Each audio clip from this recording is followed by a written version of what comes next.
DRX, their names read out like a bounty hunter board. What was that? I wasn't looking. Alive, frozen, catch. It's instructions. Yeah. Actually fantastic. Like in Star Wars for Han Solo. Yeah, no? Exactly. Just get him in the carbonite, okay? You have to make sure you catch him. We need him alive. Okay. Met all the conditions. I don't know why that came into my brain. Okay, here we are into the draft for game number 1. Aurora and the Wukong taken away. Wukong really has skyrocketed to priority 1 as far as the junglers are concerned, when I guess Pantheon is banned away every single game. See what the DRX second ban is going to be. One of the good things here for DNF is the fact that they do have the blue side. It might give them a little bit of control. Yep, do see the Vi coming in as a ban, solid jungle focus already. Often it's been a lot of like, I mean, Pantheon's been like a hardcore ban on the red side, just kind of fixed there. Varus also very often banned. We'll see if that gets that through. Sometimes has been. The Talia and Azir sometimes traded, sometimes one of them banned, sometimes both banned. But we see the Gwen taken away by the DM Freaks. Yep. Away from Rich. And it probably should be the PVV that we were talking about before, you know, the Pantheon by Varus. It's generally what we see. I think giving the Varus away would be silly, so they are just going to take it. So Azir, Talia, all of these sorts of things up and available, but the Rumble is the consideration, and we'll be locked in. Yep, priority pick for Dudu. You know, often does well into the Gwen, but especially with the Aurora taking off the card. There is the Galio as an option who does well into it, but otherwise I feel like pretty happy to take that matchup. We've seen a lot of impact from Rumble so far. Yep. Even on this patch, it does give Yahoo choice of what he wants in the mid lane matchup, and we've often seen Talia favored into the Azir, so that will be picked up. Xin Zhao coming through as well, which I think with the 3 junglers taking off the cards, he is definitely in a good spot. Makes me think the DM Freaks just take, I was going to say take... We're doing it again! But it looks like we might just go for that Nocturne Orianna. Nocturne, and... If at first you don't succeed, just try it again. I mean, I'm going to be real. They were really good at this. Actually, yeah, no, if at first you do succeed, but accidentally get an L, try it again. Yeah, until they win, they were really good at this. Now, something I will say is that ensuring Teddy has a safe pick is going to be important. But opting instead to prioritize a pick for Rich here. I actually like this. I think Rich had a really tough time in their first match. My only concern with taking an Ornn in this situation is that a lot of the scenarios we saw into the Nocturne Orianna was you immediately delete a carry. And now going with the Ornn as well, you're limiting how many carries you have. You're going to have the Talia, you're going to have, you know, presumably Teddy's going to be on a carry, and you're allowing them to ban away what Teddy is on. It's like if you start a fight, and let's say Teddy's pick gets deleted, you now have your Talia has to do so much work because the Ornn isn't really going to have the damage to carry through. So I'm a little bit concerned about them opting to prioritize Rich's pick instead, and unsurprisingly, DM Freaks immediately removed the Xayah. They did this last time they picked the Nocturne Orianna, so limiting Teddy's defensive tools here. We do see the Nico taken away, which I think Nocturne Nico is a hellish combo to play against, so it makes complete sense there. Yep. I think maybe getting rid of the Jhin might be the next option. I think Rakan syncs so well with the Nocturne. I think just these engage supports who can follow up. No, I was talking on the other, on DNF's side, just like things that Teddy can play, but you're exactly right. The Rakan's certainly a brilliant option. Yeah, I mean, even into Talia, which is hilarious. They end up getting rid of the Alistar. Obviously pretty good at once Nocturne arrives, you can knock him away, stop him from getting the fear. Doesn't really stop the combo though. I do think it's not the most fun, but you can play Senna and you can pop the Shroud when Nocturne ults, so then he can't actually target you. Oh, that's a good idea. And play a distance, but it is a little risky because you are still in a mobile pick. Lucian does have the ability, is quite short range though. And if the combo is timed correctly, you shouldn't be able to outplay it. Oh my god. I thought they were just going to do it again. Yunara is not going to be available, as you can see, banned in the center of the screen. Berserker just messing with us a little bit. Yeah, looking like we might get a return to traditional picks in the bot lane, you know, with the... Oh my god, it's the same thing. So last time around it was Gwen instead of the Rumble, but otherwise this is their exact same Game 1 draft from their last match. And they got up to a 3,000 gold lead at 25 minutes, guys, and then cut the video. That exact same thing happened the following game, and then they lost. Do we just get a Nami coming out here? I hope not. I think it's probably... Is it not Braum? I guess Braum into this comp probably doesn't feel great. Yeah, the Nautilus feels... I mean, it gives you an option into the Zeri, but I don't think this is a great response from DRX into what DM Freaks have prepared, you know? You have 2 shorter range carries, and once one of those, so assuming DM Freaks do the combo correctly, which we know they are very capable of doing. Yes. You should eliminate either the Lucian or the Talia pretty effectively, and then you're kind of limping through the rest of the team fight with one of those carries gone. You have a tank support, you have a tank top laner, you have a Xin Zhao, and you have 1 carry left, and you're playing against a Zeri, Lulu, and you know the rest of the composition for DM Freaks. I feel like team fights, like if DRX don't get a massive lead, I feel like team fights gonna be really hard. That's if DN Freaks manage to get all their ducks in a row, right? Because if you start bleeding members, this is a very combo-based composition, right? And so without one of those tools and someone protecting the Zeri, maybe they just die. Which is kind of what we saw when the game got turned around on them. Yeah, don't get me wrong. What I will say is that very much this is DM Freaks, like, you can never count them out. Yeah. No matter, like, yeah. You can never, they can always lose a game. Yeah, they can always no matter lose what. a game. Never give up on them, guys. I think they've given themselves the tools. We know they can play this combination as comp, right? Yep. We know they're good in the early mid game, and if they get ahead in the early mid game, they should be great. But is DNF, so I am still a little bit worried. I am too, but I'm ready to have a really good time. Let's get onto the rift for game 1.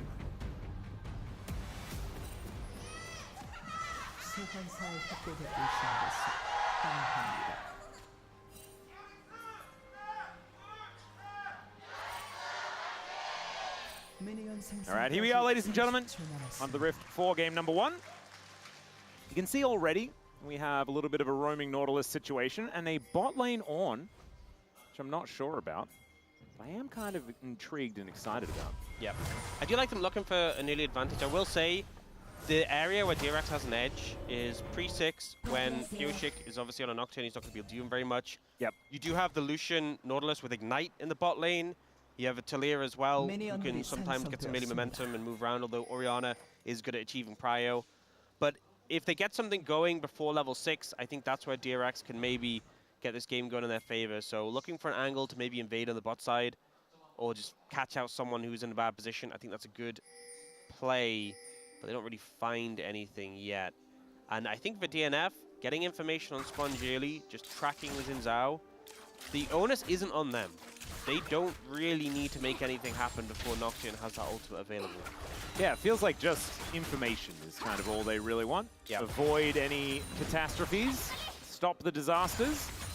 And I think, yeah, I think Sponge is going to have a big task on his shoulders. As Hooker's going to come on forward here from Andil, up against his former teammates, which is kind of cute, as did spend a long time on the Quandong Freaks before they did change to DNF. So we'll see whether he can use some of that inside information, even though the coaching staff has changed to their benefit. But so far, it's just the shove being collected here, level 2 gained by Teddy and Andal. Hook going to connect on the Berserker. Actually, a fair bit of damage here, even after... Oh my god. Yeah, the barrier was necessary, because otherwise he was dead. I think Life and Berserker honestly misplayed that level 1 and put a bit too much focus on harassing Teddy and Andal, well, particularly Andal, and let Teddy and Andal take the push. You know, Andal saved the stacks on his support item and was able to execute some minions. But I think if they'd focused on the minions themselves, they should have been able to actually get the level 2 in time. And as a result, they end up falling behind a little bit. Berserker doesn't get level 2. They have to back off on the wave. Heavy trade comes in. And it's a good advantage gain for DRX there. That's huge. Losing 3 melees and a caster minion at least of experience, probably 2 casters. That is not great news here. Staying even on levels would have been pretty nice. As Andal's going to make his way in, look for a bit of an opportunity towards Bulldog. And he is getting around the map here. Andal really wanting to pick up a first victory here for DRX as well. Pretty unhappy with how things went against the Bros a couple of days ago. Yep, good start as well. Finding an opportunity to move in here. And also, you know, he picked up some XP from mid, so he doesn't actually need to go down to bot immediately. He can let Teddy catch some experience himself and hit level 3. And then if they're both level 3 on Berserker's level 2, they're in a great spot. Nice little shove here on Bulldog, but The damage numbers for Talia at this stage of the game, not exactly massive, but his CS numbers, my god, actually huge. As Dudu just having a good time in the laning phase. Sponge is going to find Life here, audaciously charges, picks up the knock-up. Life is going to be able to make it underneath the turret. Still, DRX have so much control. Look at this wave. Yes, in such a bad spot. Oh, this is doomed. And it's good from Life to hold the flash there, but still, you're baiting another combat summoner in this situation. Ignite is coming up from Andal pretty soon. Wave's in a bad spot. Feel a lot of pressure. They do at least have the vision. He got the ward down in the brush, so they do feel a bit more comfortable pushing the wave in this situation, but it's still scary, and Andal's threatening. He is looking for that hook angle. As we can see, there's no zooms out this time as he gets the flash out of Life. He's collecting summoner spells here on this bottom side. Does have to trade his own for it, but look at that. Look at that Hex flash. That'll be back up a whole bunch sooner than the regular slow flash. Yeah, Ignite up very soon as well. So he's positioning here with the Hex flash. If he finds an angle, the Hex flash over that wall and threaten, they can just look for an all-in. See whether they can actually go for it here as Life still pushing forward. They do want to be able to get this crash. Likely that Teddy and Andal can hold this if they'd like to, but they do not decide to go for it as Yahoo down to very low mana, but Bulldog has even less. They're just autoing one another at this stage of the game. Dragon going to spawn. Going to be a Hex deck to start things up as Rich having to get out of the way of Dudu. Not too much to report there as far as the top side, outside of the fact that the Rumble is winning in lane. Yeah, has a bit of a CS advantage. Not too much of a surprise. Ultimately, I think how Dudu wants the lane to go. But I think, you know, it's been an okay start for DRX on the bot side. We saw Andal doing a good job, but the thing is, barrier's back up now for Berserker. The CS lead we saw Teddy have has kind of been closed. Yeah. He did manage to get that call in, so he's stacking that up. But I think ultimately things have kind of stabilized a decent amount, and Pioshik's not too far away from his ult. That being said, if Sponge finds this gank, this could really break the game open. But you see, he's trying to shoot the vision out, and this is going to give away his position. Yeah, you can see Pioshik also down here. And the Ornhorn is actually going to ring out here as there's the flash out from Dudu. And Rich says that'll do. Collects the flash, moves on. Equalizer is still there for Dudu though. And Hook going to connect here at max range against Life. A lot of damage. Piercing Light does come down, but not going to be killing the Lulu just yet. Yeah, I'm not sure. Honestly, Dudu had the flash in that situation because he knew the enemy jungle was down bot. He had vision of Yehu in mid, and Rich had no mana. So I actually don't think he would have died there, even if the ult did connect. I think he had enough HP to just walk it off, but goes for the safe play and flashes out of that one. Doesn't want to die in this situation. Now, Rich is low, but is it diveable? Pioshik's so close to having his ult, it's not quite there. Yeah, it really does want level 6, and then he can just come on over and press R, and then maybe Rich dies, especially without that ultimate available. Look at the timing. Teddy and Andal are coming on up, so I think the window has passed. Yeah, and maybe that's something that Pioshik was aware of, realized he didn't have time, so opportunistically came up to see whether maybe he could try and cheat one even before level 6. It wasn't actually the case, and it is kind of funny thinking about Nocturne trying to gank before level 6. When it does work, it feels like you're cheating. He just dropped the Ignite on him. The mana Ignite? Yeah. Not going to slow him down too much, and Dudu just have teleport, which shoots the bot, so he can match that to pick up the wave. Oh, it's actually going to be a weird game as well, because no one's taken Spellbook. So all the summoner spells actually have real cooldowns and stuff. Yeah. Not used to that. It's normally at least 4 of them per game. Yeah, I mean, I feel like in here, not sure. I think it's just one of the things with the champions being played. We did see it get a little bit of a nerf on this patch to the smite, but it's not really made that much of a difference. Still seeing it played a ton. Yeah. But does make it easier for the casters when we're setting up for big objectives. Exactly. Don't have to worry about those extra smites coming in. It's very handy.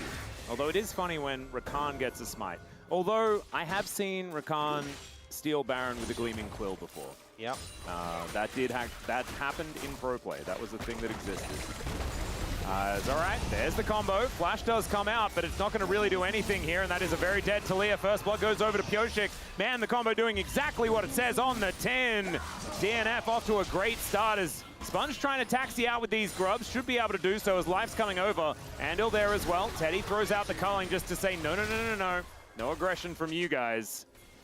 And Pyosik will be able to secure the first grub. We'll see how many more of them he can get, but control of the top side wave is there for Teddy and Andal, so it should be that DRX can grab this. Yeah, good setup though from Bulldog and Pyosik. First ult, first kill, you get the ultimate hunter stack. And again, showing they know exactly how to pull off this combo. The fact that Yahoo flashes and still goes down just shows how limited counterplay you have into that combo when it is executed well and you don't have that option. Yep. Obviously, Zhonya's later on will give you that safety net, but for now, Yahoo is just going to suffer. And we've seen this before, you know, Talia's just getting kind of bullied. And it is happening once again here. It's going to be even easier next time with that flash, like you say, was burnt. Bulldog holds on to his. Pyosik never needed to use his. And so Yahoo's just going to be a sitting duck in that mid lane. Well, going to connect once again. And Life going to stand his ground this time around. Looks like not too much more going to occur, as another horn has been blown here as the equalizer goes down. Yahoo's just going to drive into this bottom lane and try and feel a little bit better about the state of the game by killing the Rumble. Almost dies himself, but will be successfully able to do that. No teleport available, will lose a plate here in mid lane, but on the border, DRX. Yeah, good setup there. This time has the backup of his jungle and mid, although Sponge wasn't really in range. But Yahoo comes over the wall, easy setup. Does show how scary this Rumble is, though, even this early on. Yeah. Nearly able to take out the Talia. And you see here, yeah, even with the flash, combo still ends up connecting. Talia still goes down, and just an easy pickup there. Voodoo in this situation. Doesn't have that flash from earlier, and actually did see an all-in spot. Still an ult available for Andal.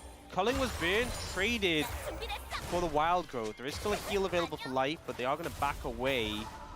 Yeah. Trading. I will say now, Pyosik's ult is back available. He now has a Hex Plate.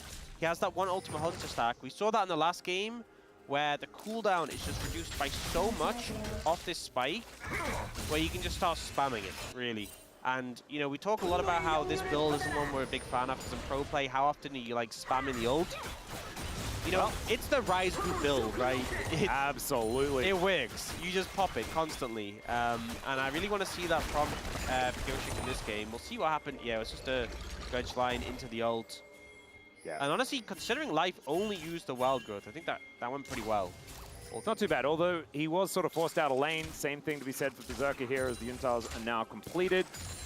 He's going to be heading towards the mid lane as we approach the mid game. I think honestly, state of the game though, DNF pretty happy. Little bit of a lead. They are down in terms of dragons. There's that second one coming up for 50 seconds, but you know, with how I feel about their compositions going into team fights, I think if DNF are even, or in this case slightly ahead, they're golden. Well, right now, Sponge is hanging out, seeing whether he can take this dragon or not. Looks like it is something that they're likely to be able to get, as DNF don't look too interested in it. Teddy going to be roaming on over to help take down this crab, and they will at least secure that for now. Sponge not going to be starting it just yet, though. Ward in the back of the pit available here for DNF. Yeah, it's good vision setup in the area, which is important for DRX. I think just limiting ways for DNF to get in. And also, Yahoo's flash isn't quite available yet, so I feel like if DNF have target access on him, they will just try and explode him. And if they can stop that easy access from coming in, it's important. But honestly though, if you look at item spikes coming through, you know, first items complete for Pyosik Bulldog, not done for Sponge and Yahoo right now, so I don't even feel like DRX are in that strong of a position right now necessarily to take this fight. I'm feeling too good about it. Sponge is now looking for a little bit of a back. We'll see whether he does get that Sundered Sky, and he does. It's such a big spike, so I think them waiting for that to be finished before starting this up is a good call, but it sacrifices so much control over the area, and that is the cost of waiting for the item. There's a lot of vision down here now for DNF, but there's one little ward in the front door. And of course, the Rift Scuttler is going to be unclearable. Now it's going to be a bit of a team fight as the orb is over here. Teleport to come in as Berserker already takes a full culling to the face. Knockup comes on through there though from the depth charge, and down goes the Orianna. Equalizer comes in as well. They're walking down the red carpet, but I think this is just because they're famous as DRX are getting another knockup onto Life. He's going to go down. It's a triple for Teddy, and that was a disaster for DNF. DRX so decisive with starting the fight, able to catch on a Bulldog. And this is kind of what we saw in the last match DNF played this composition. It happened way later. But when they're not the ones starting the fight, when it's the other side kicking things off, that Orianna Nocturne combo doesn't feel as inspiring.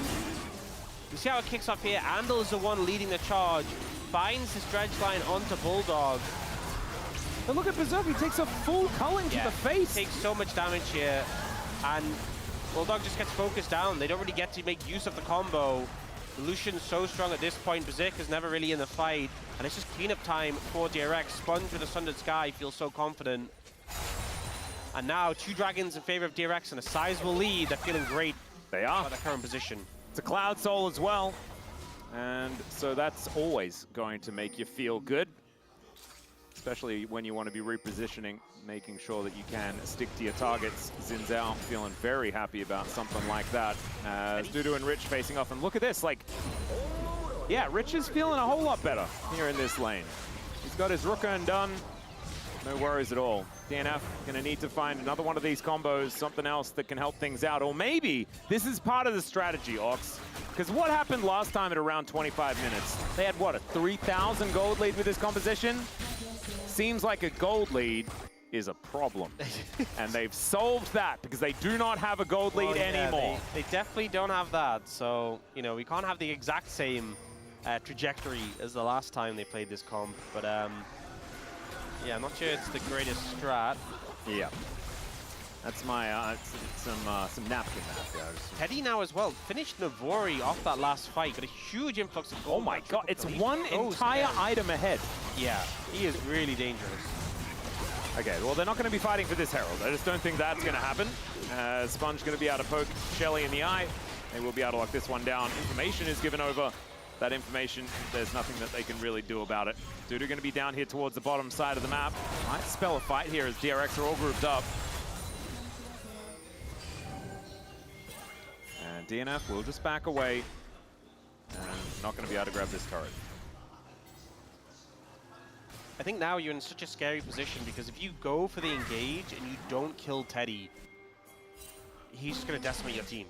Yeah, he's so scary. He's just going to clean up. And you kind of want to go for an engage so you can force like his flash so that the next time there's a big fight, like in 2 minutes or not 2.5 minutes, there's that Cloud Soul point. You would love to burn Teddy's flash before that, but I'm just very cautious about the fact that if you ult in, how are you supposed to burn his flash without taking such a massive blow in return? It's a really good point. Tell you what though, I'm just getting distracted because it's just nice seeing Teddy playing well. Yep. He had a rough time when he was back here like, what, 90 days ago or something like that. It was a really long time since we have seen Teddy. Took a big break and started off the series really well against Bro. And here in this game on the Lucian, looking fantastic as well. We'll see whether that does continue. As of course, they did lose the remaining 2 games of that Bro series. Gonna have to keep his mind in it here in this one. And Sponge also having a pretty good game, but it was all just that one team fight really that DRX have leveraged to get this lead. We'll see where Shelly's gonna go down, how DRX can keep up the pressure to make sure that they don't just get comboed to death. Because if they do sort of, you know, lose vigilance in this game, they can just all of a sudden have all of their champions missing and things can go wrong if one of these combos does land well. Yeah, there's also danger if someone does overstep, if someone's in the wrong position, there is a very quick ability for DNF to punish. Speaking of punish, yeah, they're going to look for it here as Gershik just presses Spell Shield, and I'd also emote like that too. Yeah. That's a pretty powerful button. A little bit of an ambitious one there. Rich just likes pressing R, is what I've noticed. He's got a lot of value out of it. So does Yehu. And Bulldog doesn't like pressing Flash, but he may have to, and he does. Handle moves over and says, buddy, you're flashing, okay? Yeah, it looked like he nearly was on the other side of the wall initially, but after you're trapped on that side, you're going to have to flash there. Good wall from Yehu will be in the Orianna flash. And remember, at that previous Dragon fight, the first target taken down was that Orianna, so maybe going to look to do that again. Spawning in 30 seconds. And we see DRX once again setting up really good control of vision in the area. Well, here it is, combo one more time as there is the flash out from Yahoo. Does get the shield back though from his Seraphs that just transformed. Don't know whether it was in time though as the flash does go forward. Bulldog, remember, doesn't have his flash as prepared earlier. The culling comes in, Sponge gonna be able to lock that one down. It's Pyosik doing some alcove gaming, and they do have an equalizer there. But Andal with a massive knock-up onto 3 people. It managed to curve, hits a max range hook at the same time. Sponge was alive for so long, but Berserker is as well. That's another kill coming on through here for Teddy as Rich does go down. Life and Berserker will be able to take control of this one though, and that is a much better fight for DNF. Yeah, beautiful cleanup coming through. The wild growth, I think, was so significant there for keeping just the fight going for a little bit longer. Teddy was doing so much damage, but not able to find the follow-through. And I think here, Yahoo, it might just be better to just eat the ult and then flash, because he keeps flashing before the ult hits. You're still going to get hit by it, and then you just end up in a terrible spot. Here, though, Bulldog has no flash. He gets focused down. But the wild growth that comes through buys so much time here. And again, Teddy gets CC'd up, has to flash away, gets polymorphed as well. It means he's not able to cut through Pyosik so quickly, and Berserker pops the ult, starts to get some good value in. Teddy comes in close, passes back up. Now, another fight coming through. Yep, and Pyosik managed to get on top of Teddy this time around. That is the priority target. He may go down for it, though, as Yahoo getting some good volleys off. Andal will be taken out by the extendo beam of Berserker, though, so a 2-for-1 trade feels real good. And DNF back on the horse. This is why this composition is so powerful, this ability to punish. You know, this Fed carry, this Lucian seemed like it'd be such a problem. They're just dealing with it, just ult him. It's that simple. They don't have the jungler though, so they can't really stop the dragon, but they have numbers advantage, which will keep DRX away. One timer is going to be coming up soon. I will say though, look at the ult timer on Pyosik. It's already half the cooldown is gone. Yeah. It's absurd. Well, there's a polymorph. Still managing to get the ram out here as Yahoo looking for the angle onto Berserker. Rich trying to get there, and Berserker is just not under any threat at all. Rift Herald does go down. Shelly going to start the party in that mid lane. Wasn't really too many options though as far as follow-up, and Rich just really is obsessed with putting that R button on cooldown. Yeah. Doesn't mean they get control of the area though. They have to respond to the Rift Herald. Dragon's being started up. The Pyosik, and look at the timers on the Orianna and the Nocturnal. Yeah. 2 seconds, both of them. Perfectly synced. They can now press that button again. Let's see when Pyosik decides to go in. There's the shockwave, connects onto one.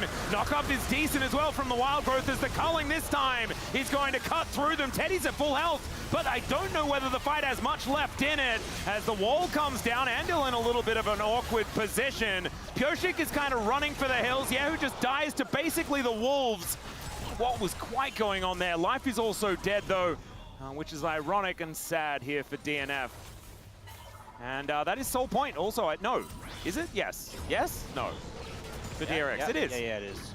I think just a little bit too deep on not the highest priority target. So this was good. You know, Teddy steps up a little bit too far. That combo is just devastating. Ends up going down, especially the fact that he didn't have flash there. And yeah, Pyosik is traded, but Berserker just cleans a Vandal. But here, they commit on a Yahoo. And I think this ends up being a mistake because there's a lot of coverage there with tanks in the way. And the Taliyah just isn't that much of a threat right now. It means Teddy's completely unchecked. And Berserker and Bulldog are, you know, Berserker's trying to push up here, but then Teddy threatens him later. Now, yeah, out of counter dodge. So they just decide that they want to take that, and that is because the Nocturne was dead alongside the Lulu. So they just walk over and take it. DNF, not really much of a way of doing anything, and Dudu didn't have Equalizer or anything like that to try and start a fight. Maybe they're going to start one right now, as Dudu is just dead to start this one off. The Ram gets the double knock-up onto Life and Berserker, and there is the Shockwave to connect onto 2. They're still going to go for it here, as Sponge dives in. The Polymorph is great, though, out of Life, and that's going to be able to take him down. Yahoo, the only damage left alive, and DRX didn't quite need to do that, but neither did DNF, and they're the ones that are going to capitalize this time. Rich and Yahoo still trying to stand their ground here, and they're doing a great job. Throwing a bunch of rocks around. There's the wild growth to come on through. Another decent polymorph here, and Yahoo does go down. Rich, no more blue stuff left available, and so he is just going to back away. So they lose the Otacon, they lose the Dragon, but they take a turret and they win a fight. DNF showing the team fighting prowess of the composition, and Berserker starting to get so fed. Now has a gold lead over Teddy. This looks like what DRX think is a good fight. They managed to blow up the Rumble pretty quickly. But again, this Nocturne Orianna combo into your short-range Lucian. Teddy steps up, just gets deleted basically. They can't peel the Nocturne in time, he just finishes him off. And then they try and jump onto the Zeri, but there's so much protection coming in. And without that Lucian, you know, this is a composition where you only have 2 carries, you lose one of them, especially the one who's more fed. The Talia just can't do enough. You don't have the follow through, and it gives Zeri so much free reign. Yeah. And now we have DRX, they have the Atacam buff. They are 1 away from Soul, but the goal leader is in favor of DNF, and the team fighting is so strong, this game feels like it could be anyone's. Certainly good, and it's the Rise group, baby. That's, I mean, no game is ever decided. As a teleport in from Rich is weird, but it's not really going to result in anything. Baron will be up in 1 minute's time. And the Soul, something to fight for in 1.5. Sponge, starting to get some of these ornaments to come in. So that's 2 ornaments now already put together. The Sundered Universe. Yeah, gave it to Sponge, interestingly enough. Yeah, Rich has made some choices in this game. Yeah, I personally would have given it to Teddy, but that's just me. I mean, Sundered Maybe they want to wait for like Infinity +1 edge. That might be it. You know, might want to specifically wait for the right item to get the best stats. Some items you definitely get better stats than others. Even though they've now made it so they're all roughly same gold value, some items do have better stats than others, so maybe that's the call. Berserker is super close to having the Infinity Edge. That is a massive spike. If they can get that finished before that Dragon in a minute, it would be a massive boon. Well, Rich has a couple of items now completed for himself. That's the shortest little searing charge I've seen in my life. As the Baron is going to pop up. And let's see whether DRX have a plan for how to navigate these team fights, because it is difficult when this combo is so hard to avoid. That looks like an Infinity Edge back, if I've ever seen one from Berserker. And yeah, it's most of the recipe. It's so difficult. I feel like to play against. You know, we have the Hex Drinker for Teddy, but it's not really doing enough at this point. It's kind of just delayed some of his damage, so he's now, you know, he's about even in gold to Berserker, but in terms of the relevant items, he's lacking that Infinity Edge in comparison. And the thing is, even if they don't kill Teddy, even if they don't immediately explode him, if you get him low enough that he can't team fight as a short-range carry, that's enough for Berserker just to run rampant. Yeah. And now they're pushing in aggressively, getting control. Well, the Essence Reaver is what's going to get upgraded here by Rich. Well, I guess they just what we did, said earlier isn't relevant. Yeah, they just wanted to press the button on whoever. And you know what? It's better than not upgrading anything. As now it's a face-off in the river. Yahoo just checking the angles. Dudu on a flank, looking pretty good. Does land the Harpoon here as Yahoo taking a fair bit of damage. And now the Ornhorn to come in.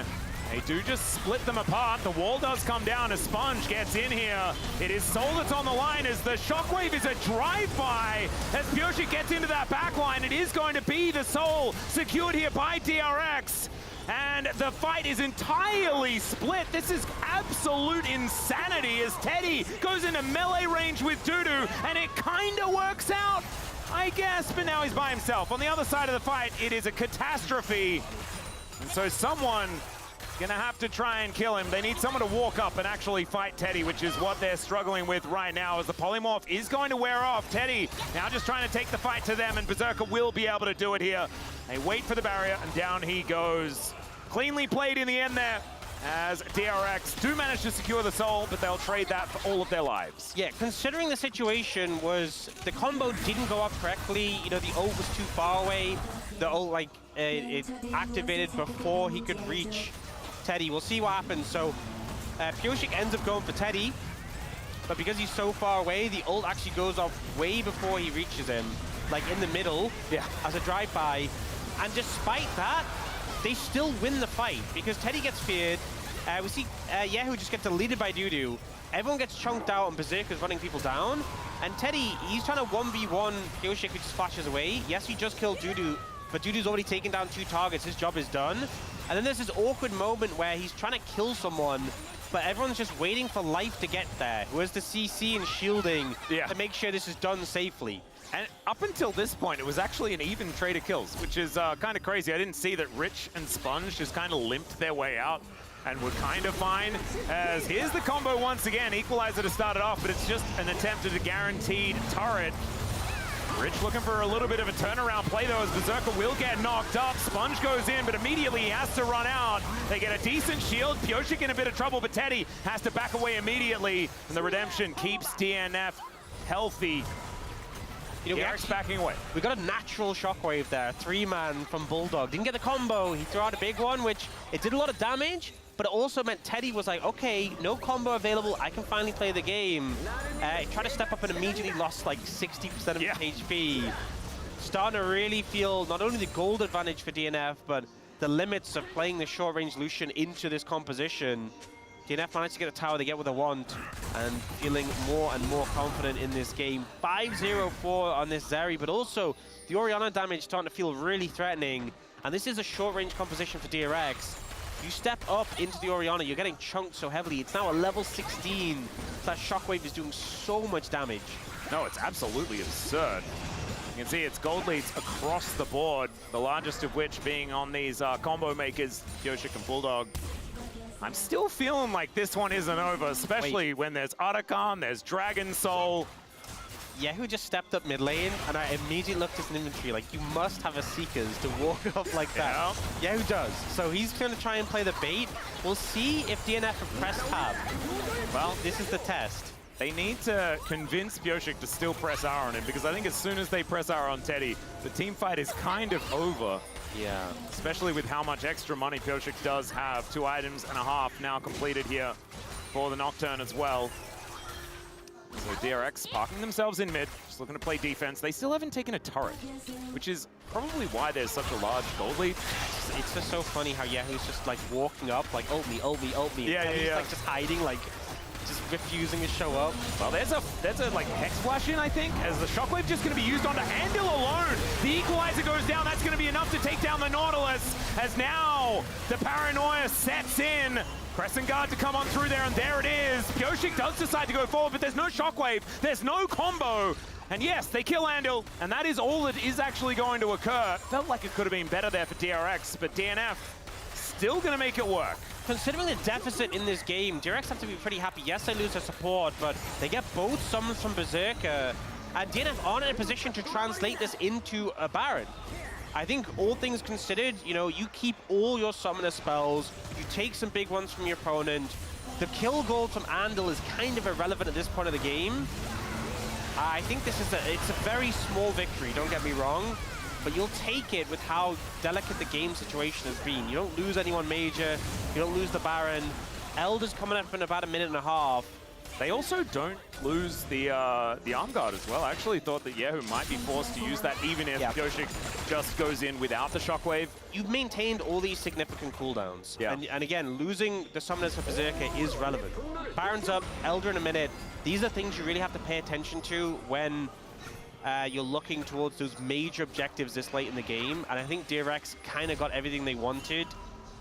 Ooh, they're 4,000 cooled down. They're in a rough spot, but you know, little victories like that can make all the difference. With a Baron as well, DRX will make so much money so quickly. Yeah. Every single turret is still left up. I mean, with how long the death timers are at this point of the game, a big fight win could just be the game. But also, you know, Elder's up, Baron's up. Oh, they are just starting this. Okay, well, that's going to be spotted immediately. DNF a little bit slow on the rotation, though, as we can see. Sponge is going to be backing off.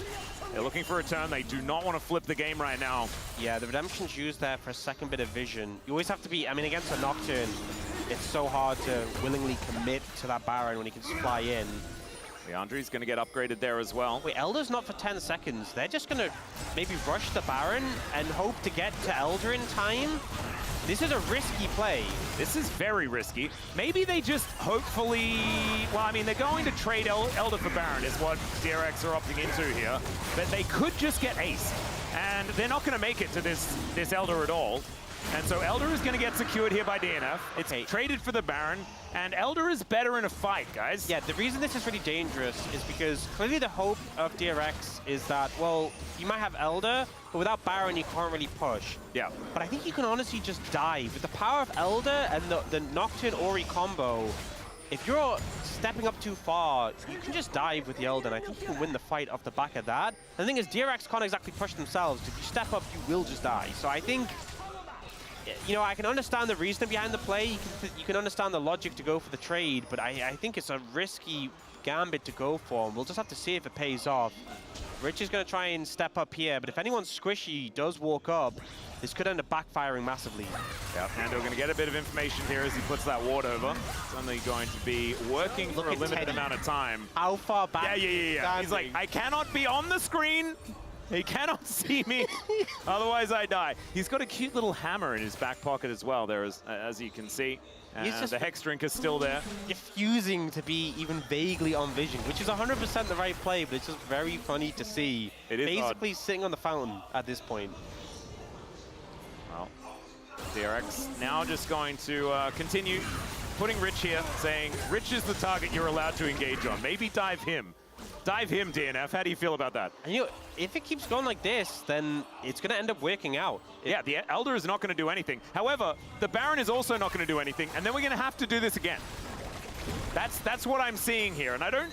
Like, you mentioned already that this composition for DNF stays good, right? This is a Zeri. You get 6 items, you just kind of win by yourself. Orianna scales gloriously, and this composition, you throw Pyoshik in, and everyone kind of melts. I will say, though, if you felt like you didn't have an angle to fight, and you are down 4,000 gold, as the game goes on, that 4,000 gold deficit isn't going to be as meaningful. So, yeah, from that perspective, you know, it makes sense. If you buy an extra 5 minutes, 6 minutes, that 4,000 gold lead may be able to close a little bit by picking up some camps, picking up some farm. Maybe you're able to it just means less as the game goes on. Maybe you felt like the power spike Berserk was so relevant you couldn't contest. So, and now they're actually walking up because the Elder's about to end. You know what's kind of crazy? Like, I know building a Lord Doms would probably be the best thing here for Teddy as far as damage is concerned. But if he didn't have the Phage or the Hex Drinker and just built, like, GA Bloodthirster instead, I would be very happy. Yeah, I think a GA would be super valuable. GA would be a pretty good item. And then being able to, you know, auto-attack to get yourself back into life would The Hex Drink is doing basically nothing for you, yeah, for being real. Because especially with how it goes, is usually the combo comes in, Bulldog does a lot of damage to the portion of your health initially. Like, he gets you low, and then it's Pyoshik who finishes you off. So you're not actually taking that much magic damage when you're low. So I feel like it's pretty low value. I honestly expect him to sell that pretty soon. Yeah, I'm hoping so. Direction. Oh, got a bit of a hook to connect onto Dudu. Sponge going to follow up there as well. He has an arm guard, but he elects not to use it because he knew he was dead. And Dudu just overstepping here, caught napping on the bottom side of the map. Nothing to fight for right now. 2 minutes on both of these objectives once again.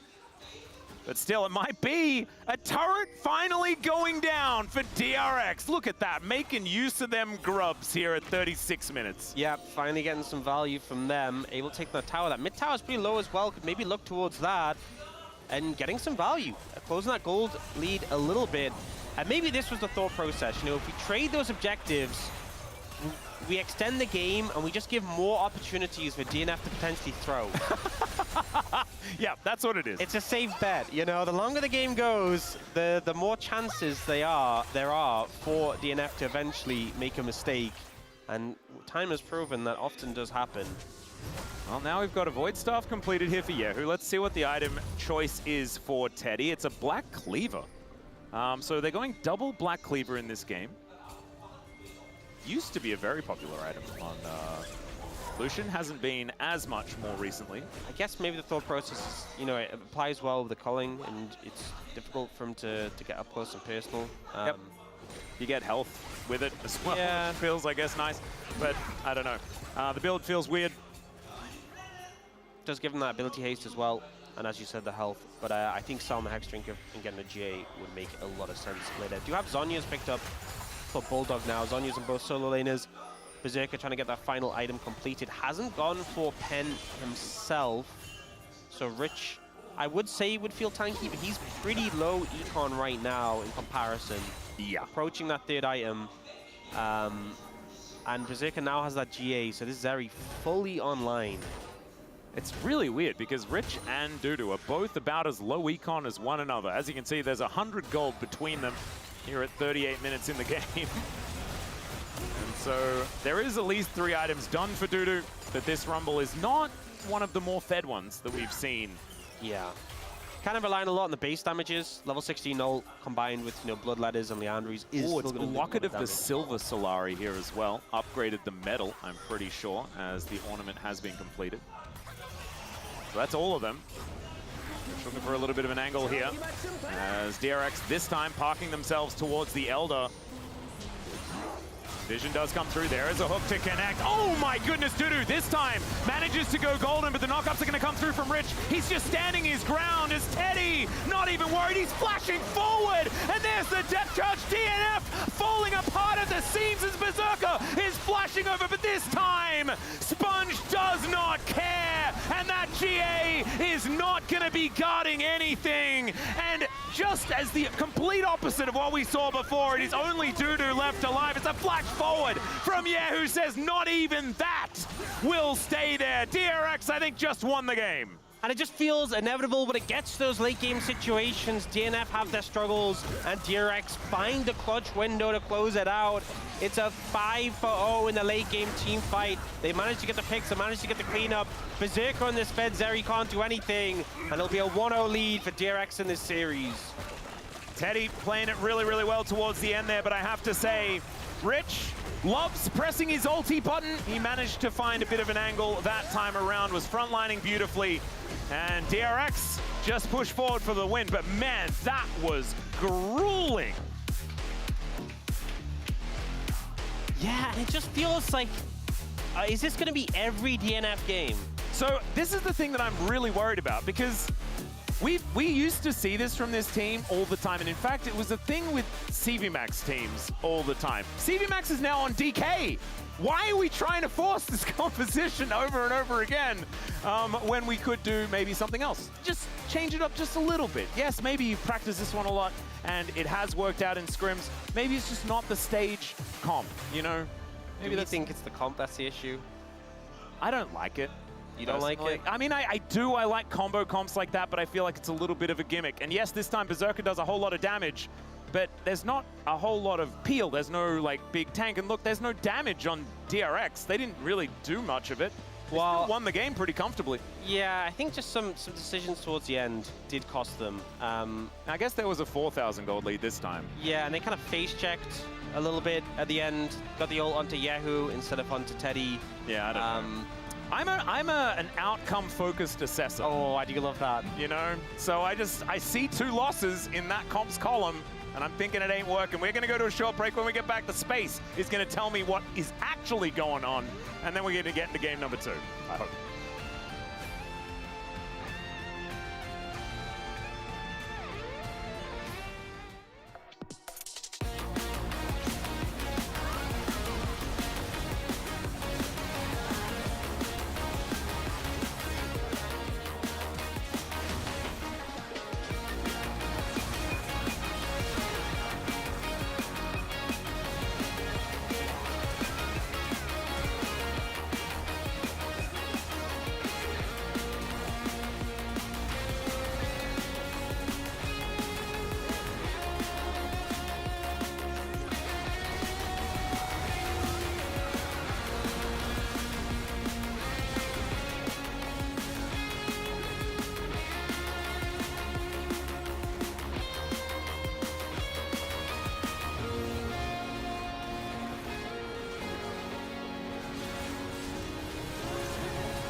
한 라인도 돼야 되잖아. 라인 버려 그냥 라인 버려.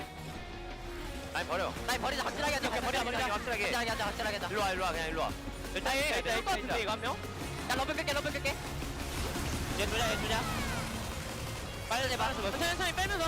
야, 우턴 봤다. 우턴 막았어. 천천히. 아, 제리한테 빨리 좀 마. 제리 조심. 빨리 좀 마. 야, 탑쪽이야. 오케이. 제리 볼게. 제리 봐줘. 제리. 못 끌었다. 야, 미드. 야, 게임 끝나면 안 돼. It's third time. Third time wasn't the charm, Oh. but so now it has to be the fourth time. It's just a bit late. Yeah. Well, if it's not, what if it's not fourth time? Their fifth time's the charm, baby. Okay. Well, we just keep moving it back. We'll Yeah. just keep. Unless we don't have to. Maybe this is the time. Exactly. We don't have Fourth to move time's it the back. charm. I said that. Okay. We agree. Charm. Fourth time is the charm. And we'll just have to see what they can't play the same comp again, which, based on what we heard from the space, is a good thing. But I don't know. Like, I think I agree with you with the fact that it's not about the draft. Like, we just need to make sure that we keep things together in the late game and close things out. Yeah. I think DNF has a lot of struggles, and I think the space had some points about how face checking is difficult with it. Yep. But I think that I think this team would struggle regardless. But we'll see. We'll see what they cook up this time. We'll see if they can change their fate. Indeed. They have changed up their bans a good amount. Maybe they can twist their fate. What do you think? They could opt to do that. We saw Showmake have a great game on that yesterday. They've opted to ban the Wukong, the Varus, which was banned on red side last time, and then the Jace. Jace ban is kind of intriguing. I wonder what that means. Vi is left up and available, so they'll ban the Ahri instead. Yeah, Azir left up and available with the Talia gone, though. Yeah, so this was one of the fatal errors that was made by Gen G in their second game against T1 earlier in the week. And I hated that as well. They could go like Vi Aurora, though. Varora. That's a pretty strong rotation. Feels good. See whether that is what they were planning for. With the Ahri ban, you have to imagine that they, like, it's not a misclick, right? Like, Ahri and Azir are pretty close together on the list. You could tell that they knew what was going on. So the Vi is going to be opted in for, and now, what are we picking here for Yehu, or theoretically for Rich if they want to get him a good matchup or something like that? Well, that's the thing, is Aurora's good as a flex as well. Yeah. So they have that option available. If they opt to go towards it, and there it is. And it looks like they will. So, pretty strong combo, very dive focused, a lot of potential to punish, and that does mean that I think for DM Freaks, you're immediately thinking, okay, I think you have the Azir, and the enemy team are like, okay, we want to try and kill your backline. I think Azir is generally, as far as picks go, pretty good at playing a defensive role. How do you build the rest of your composition around that is the question, and Trundle is definitely a great pick at playing that mitigating defensive role, being able to ult targets who go in and make them squishy, being able to drop that pillar. Looking at potentially the Ambessa, which if it is into the Aurora, is not going to be too fun of a time. That's a Cho'Gath. Which is actually interesting. If you pick, like, I mean, Cho'Gath aside, if you pick a tank, you have someone who can face check, you pick the Trundle, so you don't have to worry about that. And so now Rich is thinking about doing the Ambessa thing himself. I believe he tried this in the last series. And it did, I believe, work in game 1. Unless I'm hugely mistaken. I mean, it continues with the theme of very dive-focused, but yeah. DM Freaks have insane frontline. Compared to last game where they had no frontline, yeah. They now have all the frontline. And even will steal away your frontline with the Trundle. So, very much a front-to-back composition already locked in here. Now, I think probably going to look at banning away picks that can help provide the element of safety. Poppy's gone. Could maybe look at the Xayah as well. I feel like Xayah Rakan would be a good bot lane duo for the DM Freaks. DM Freaks going to ban away, yeah, some of these engaging picks. Taking away the Nico. Kai'Sa could be an option that you take away in this situation. Yep, we're going to look to just dive and destroy is the plan here for DRX. See whether they can actually keep the play up on the front foot. Yeah. As they probably want a Rakan if it is going to be left available. The Poppy is already banned. That is likely a ban opportunity here for DN Freaks. I feel like Rakan on 4 feels so good. Also, Alistar's open. Oh, true. Yeah, but also Kai'Sa like pairs well with how the comp wants to function. They are just going to go for the Alistar in this situation. Do you take the Rakan? But there are other engage supports available, so, you know, there's like the Rel is an option. So I don't think he's too tied to it right now, necessarily. Yeah. It looks like they are going to prioritize it. Does obviously sync up well with a lot of these engage picks. And for Berserker, what are you going to be able to play into this that's going to be able to survive? Honestly, it might just be like I mean, Sivir's a good pick, but I was going to think like something like Jinx Tom works. Sivir makes sense. Is Sivir enough by itself? It seems like they're confident she is with the spell shield. I will say one concern with Sivir into specifically Vi is that when you're ulting, you can smite to break the spell shield on the way. Yeah. So you think you're safe, and then suddenly Vi, Rakan, and Kai'Sa all pile onto you. And now you've got the full kill comp coming on in here, as Vi and Kai'Sa together is really, really good. And if you guys remember back to earlier in the year, very early in the year, Teddy had that absolutely extraordinary game on the Kai'Sa as well. This guy has been known to hard carry with this champion. We'll see whether that is what DRX can make happen again, because I'm looking on the other side, and this is a much easier draft for the DN Freaks. They were watching the space. You know, they called, just keep it simple, stupid, place them front to back. There's a lot of DPS between Sivir and Azir if they're just able to sit there and hit their targets. And they got a big old front line to get behind. My concern is that DRX have the everything in the kitchen sink comp. Yeah. And there's only 2 carries on the side of DNF. And you don't even necessarily have to like immediately kill one of the carries. But if you throw everything at them to the point that they're not dealing damage, like eventually they're going to go down. And if they're not dealing damage, you know, who is? Right? You only have one other carry in the composition. Trundle, I mean, I guess he's chomping people. But I just think DRX have this engage. If you're ever not setting up well for objectives and there's like an Aurora on a flank, it's going to cause so many issues. Like, yes, DM Freaks, if they get set up well, if Sivir and Azir are strong, they have this front to back, they have a great front line who can face check. But there's so much engaged threat on the enemy side. If one of your carries gets exploded, your DPS and your composition just gets cut in half. It's pretty scary. Let's see how it does go as we jump into the Rift for game number 2.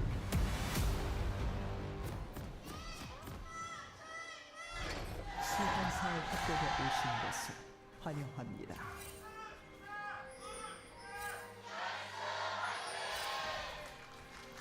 All right, here we are onto the Rift for the second game of this Rise Group series. Hoping that we can bring this one to another so that DNF can avoid the 1 and 19. 19 will mean they're guaranteed not first place in the Rise Group. Although I don't know how likely that was going to be. It is just going to be mathematically impossible after a loss here. The dream would truly be dead, you know. It would. There's still hope right now. It's no longer a pipe dream, it's a dead dream. Yeah. Or something like that. So that would be unfortunate. And DRX, like you say, it's a very aggressive composition. I feel like it's a little bit more risky. You know, when you have a comp like this that does need to continue going aggressive, it can be hard, as Yehu is wandering around the mid lane. Will lose 50% of his health bar before the wave does crash. Now we'll move on over to see whether he can get some of that harass that Aurora is known for. I mean, it's very true. We've often seen, like, if think about last game. Last game was pretty slow. Yeah. If we end up in a situation where the game slows down to a glacial pace, we are just farming up. Sivir's got a ton of wave clear. Azir's easily capable of just holding a wave by himself. And we just stall out the game. DNF are going to be doing fine in this situation. As long as they don't make major flubs in the team fight. And generally, Berserk has been pretty reliable. And to be honest, like as an Azir, you should be the more safe out of the 2 carries. You should be pretty happy with this one going in the later stages. I would agree. I think that if it is just a handshake moving until later, as Yehu needs to hit like 1 or 2 of these abilities, I think, as Bulldog shows him that if the Azir does, it hurts a whole bunch. His pick buffed on this patch was still relatively decent on the last one. So understandable that the priority of the Azir has been pretty astronomical, especially here in the LCK. Yeah.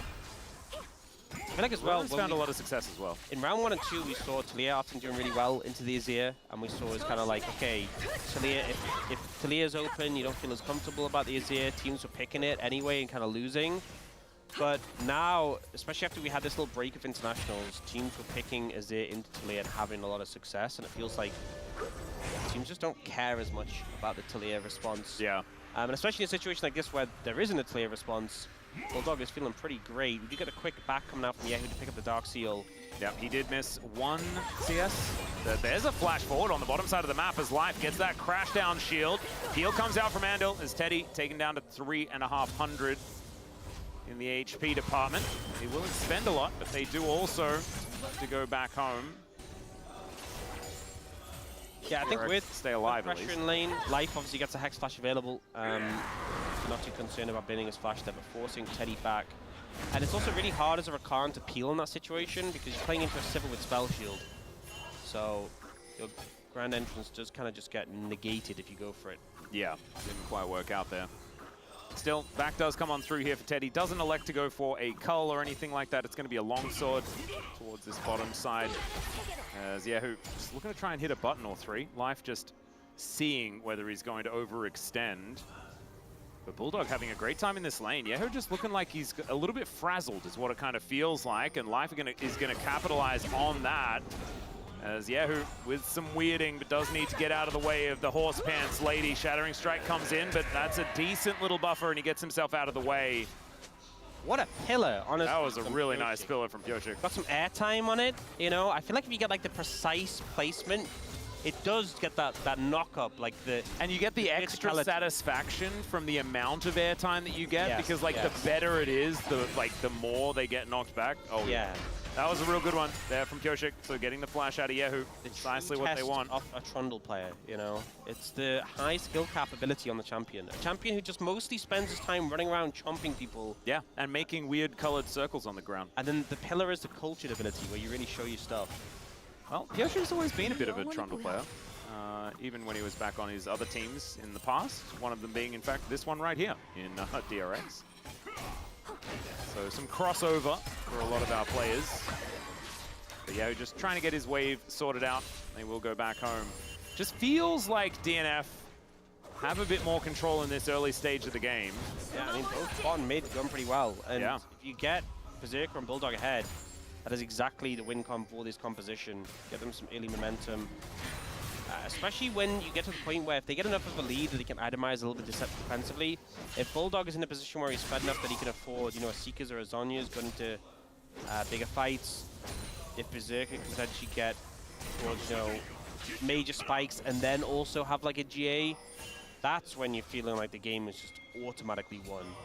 So even though it's just obviously a small lead now, positive omen for DNF. Yep. I think I'm going to be waiting for Sponge to get that first ult off, you know, see whether this Vi can really make stuff happen here in this game. That is sort of the coveted pick here for DRX's side. Vi has banned a whole heck of a lot. As Rich with a little hammer moves down towards the bottom side and is going to be facing off against Berserker at this point. As Yehu continues to miss buttons. Emperor's Divide does come down. Remember, he has no flash, but does have an ulti. Gets to the other side of the circle here. Sponge, we're going to push them back. Vault Breaker actually doing a decent job buying some space. And Yehu, he wants to eat honey fruit, but I don't know whether he's really allowed to. Andal and Sponge are going to come on over, and Rich moving up the river does give Yehu that opportunity to have a little bit of afternoon tea. Just one of the frustrations with Aurora is that even when she's flashless and you find this shuffle opportunity, she's still able to get out. 3-man gang. She has a lot of buttons that do good things for escaping, doesn't she? Yeah, yeah. I mean, essentially 3 tools, 3 mobility tools, right? Yeah. You have the invisibility on the W with the little dash. The little pop back. Yeah, and then obviously the ult is just very powerful. The distance you create with that, so... A lot of options, but to be fair, when you're leaning into Azir can't really complain about safety. Yeah. He just shifts the sands. Yeah. Or sweeps everyone away. So that's going to work out as well. Pyoshik going to be eating a blue buff. As top side of the map, it is Dudu just trying his very best to get as much experience and gold as he can in this 1v2 scenario. There was impact though, because they went for that play, it did drag Sponge away from the dragon he'd started up. Yep. Also dragged Rich away from the bottom lane as well, which I think gave Berserker a little bit more of an opportunity to get some crashes in, some farm up. And all time that is bought is good news for DNF. As we mentioned before, this comp is pretty scaly. Yeah. I will say, just sometimes you get these games where like one comp you have a lot of confidence in the late game, but when the teams have very different win cons and team fights, like different goals.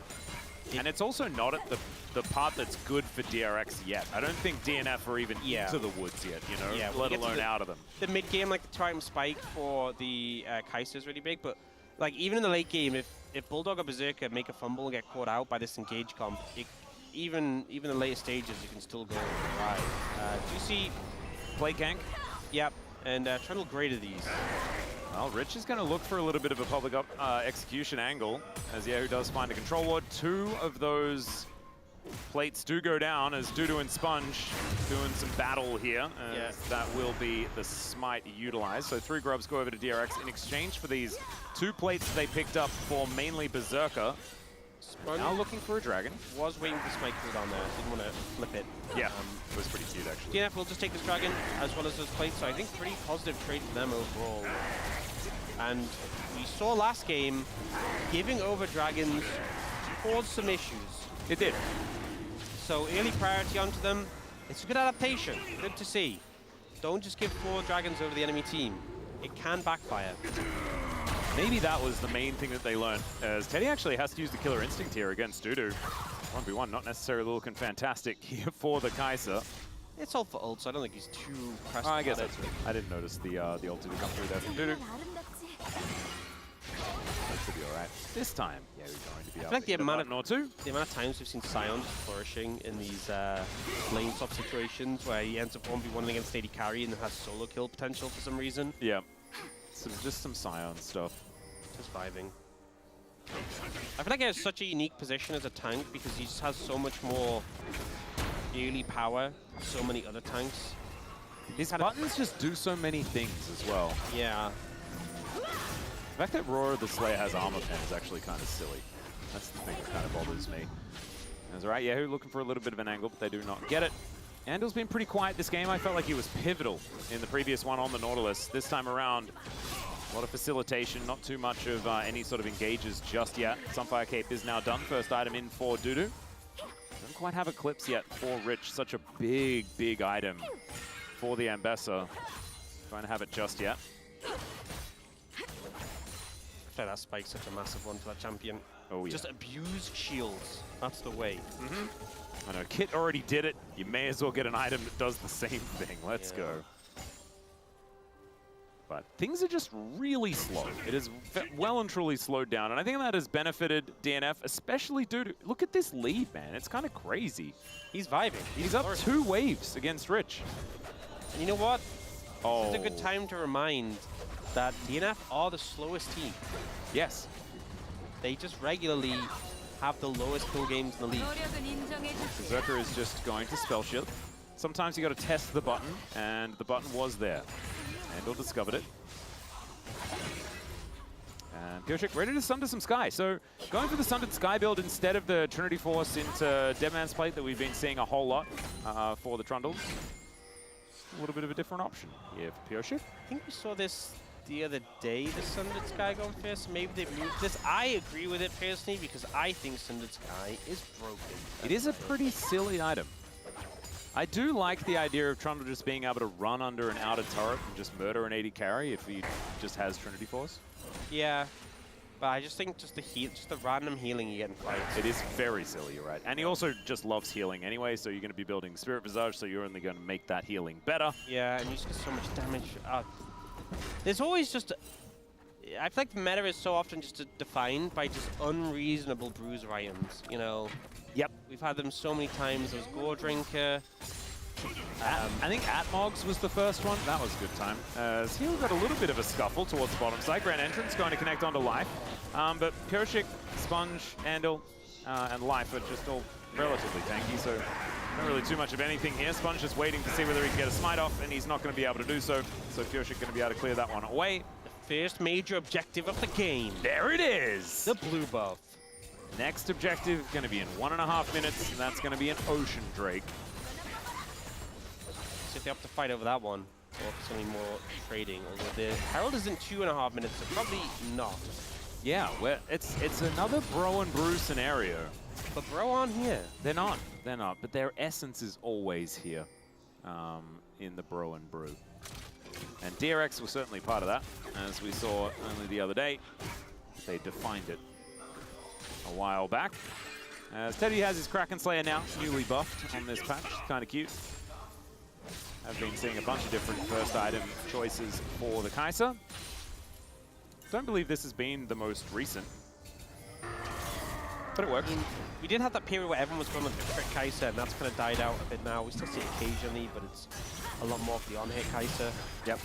I think the Kraken buff definitely helped. I like Kraken Rageblade. Just feels better, you know? Yeah. On hit always just has that dopamine of getting the things stacked up and you attack real fast and it's all good. Yeah, it also just feels nice getting like the triple upgrades. Yeah, yeah, yeah. If you want to go that route. But also here into this comp, you definitely this sort of build does help you punch through the tanks. I also feel like, you know, especially a pick like Sion, like yes, he does get a lot of help in the late stage of the game, but I feel like mid game is where he's just so hard to deal with. When he just has an unreal amount of health. His economy is more in line with yours. Whereas like in pro games, 80 carries and be full build when you have like 3 items. I think mid game is really where like Dudu is just unrealistically tanky. But Teddy on 2 items will actually do good damage to him with passive and everything. See whether he can actually get there. Only at 1-4 now as Sponge will get pillared. Does have the Vault Breaker to get over it. Oh, we have put in the kennel just yet. Dudu's walking over and Richard's resetting the TP, so Live does find the Magna Storm on to 3. The quickness comes down though and it's working very well. This Aurora damage is massive, but Pyoshik staying alive for so long. Finally he will go down. That's first blood, but it's answered with 2 immediately as the Kai'Sa is down. Public execution though for the re-engage as Yehu off to the side. Looks for another salvo as Berserker is just chasing after Sponge. Doesn't quite get the kill. As out goes Yehu, out goes Rich. And out goes DRX, but it's a 1-for-2 and DNF win the fight. Bulldog didn't even end up ulting there, and they still managed to handily win that fight. DRX kind of gets slapped about due to such a huge presence in the fight. Yeah, looking for what? What? Death. Death. That's what it was. Well, he found it. Well, there's the Vault Breakers. Finally, that ultimate is going to be used, and the wall is going to block anyone from following up on to Bulldog. Did have to invest the flash and the wall. And this siege on the outer turret is not really going to work out. Now DNF have to go back, and maybe they lose a dragon out of it. It's kind of weird if they lose a dragon. They do get feats of warfare. That's kind of cool. Yeah, that was a quizzical play from Yahoo on the back end. So both top laners will set up this fight. Starts pretty explosively with Life going in here. And then Teddy just ends up getting absolutely decimated, dives in, and it's really Dudu, the champion here, gets that double slam. And look at this Sion, how big the health bar is. He's just charging around the fight, and no one can deal with him. And then here... he is a menace. No idea what you... Yeah, I don't know. I was like, I'll watch it back, and then I'll know. I'll know what he was going for, and I watched it back, and I don't know what he was going for, so... I was watching the picture-in-picture, and I watched Sponge take a Rift Herald. Oh, that was great. You probably learned more from that than I did from watching... I learned that he picked up a Rift Herald. Well, that's good. Yeah, so that is something. Hey, it's a net positive trade. Is DNF going to look for their second Drake? This Ocean will go over to Pyoshik here, and not going to be too much of a response. Infernal Soul this game. And look, this point of the game, 2 dragons to DNF, a gold lead in pocket. They're feeling really good at this point. I'd be worried if I was a DNF fan, though, because we've seen leads like this before, as there's the knock-up on I feel like they're in a perpetual state of worry. Yeah, that's a good point. Well, yeah, who's going to be walking over a ward? They know exactly what's going on as Andal running on out. Will be able to escape, but had to invest the quickness in it. Back going to be secured here for Yehu. Not going to get pushed away, so he'll be okay. Does have Leandri's now completed.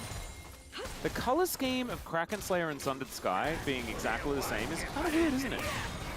Never really thought about it, because you never see them on the same champion. Yeah, it feels like Sundered's a little bit... No, they're pretty much the same. Maybe a little bit darker. Maybe it's from the same item set. Yeah, maybe they're related. Am I having deja vu? We had this conversation before. I haven't. You might have. Maybe. I've had what other items do you think are related in terms of color scheme? Oh, wait, Berserker Greaves and Locket? There is, it's Nash's Tooth and the other one. What's the other one? Is it Shadow Flame that's very similar colors? There is a combat. No, it's Riftmaker. Riftmaker and Nash's Tooth, similar scheme, similar vibe. I am looking at all the items and inventories right now. That's the only other example that I've got. I think Berserkers and Locket are pretty similar yellow. True. Maybe Locket's a bit brighter, actually. It is sunlighty. Yuntal's and Infinity Edge is kind of, I guess Infinity Edge is a bit more golden rather than the yellow. Yeah. You know, I feel like this is the problem, is I feel like Yuntal and Locket would be similar, but Locket, most of the light is being blocked by the actual Locket icon. Well, Locket, like, and, yeah. Locket would be, it looks like a shield, right? I'm trying to, like, it's not on the screen right now. But what I mean is, if you look at the color, like, in the background. Oh, yeah. Yeah, no, it is. As we've got a bit of an engage here, Dudu going to be able to get himself out, but does have to use the flash and the ulti. But it's got that, a lot invested. That yellow in the background looks like a similar yellow to the one on Yuntal. Yeah, I like the idea of Locket and Infinity Edge being a set, because then it's like sword and shield. Yeah. Which is a great weapon in Monster Hunter. Or would it be they're in the same set, like the same person has it, or same, like, you know, maybe... You get a set bonus for using it. Yeah. It's like you're a support that built Infinity Edge, so the set bonus better be good. Do they have that in Oh, Bulldog taking a bit of damage here. As you can see, Andal and Sponge making their way over. Oh, Emperor's Divide comes in. There's a Killer Instinct. They do manage to take down the Azir, and they keep everyone alive? That is insanity. Oh, the pillar. How did no one die? Okay, so the pillar is going to deny Shelly. Shelly things into Trundle. It just feels bad.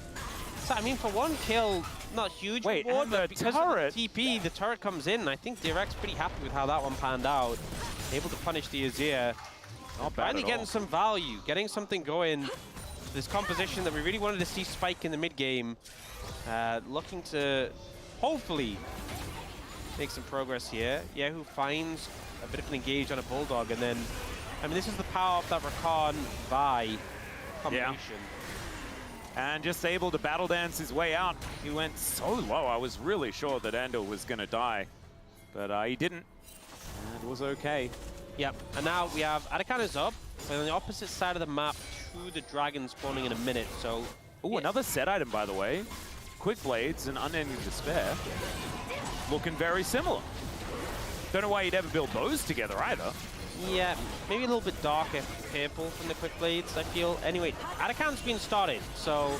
Rich has also started a fight, as Life is taking a lot of damage. Doesn't want to ult just an Ambessa. Wants to keep his buttons available. Don't need to do this. They're getting shredded. The resistances.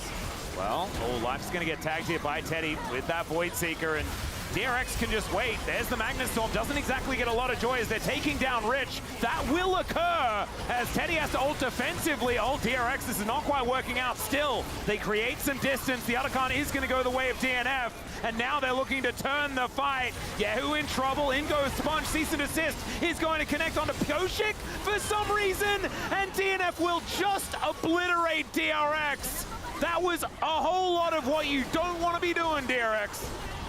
I was so nervous for them. I saw that going wrong in so many ways, but DNF holds strong. They managed to get the Arakan. They go 5-0, and it's a pretty clean team fight. You know, Bulldog was happy to be the bait in this situation. They end up diving forward onto him, but he has the stasis, and that saves him. You know, Sponge was ready to ult for the follow-up. He gets the shuffle away, and then this ensuing situation, very questionable. Yahoo ends up, he's posturing super aggressively, so he gets caught out. And then Sponge ults the Trundle.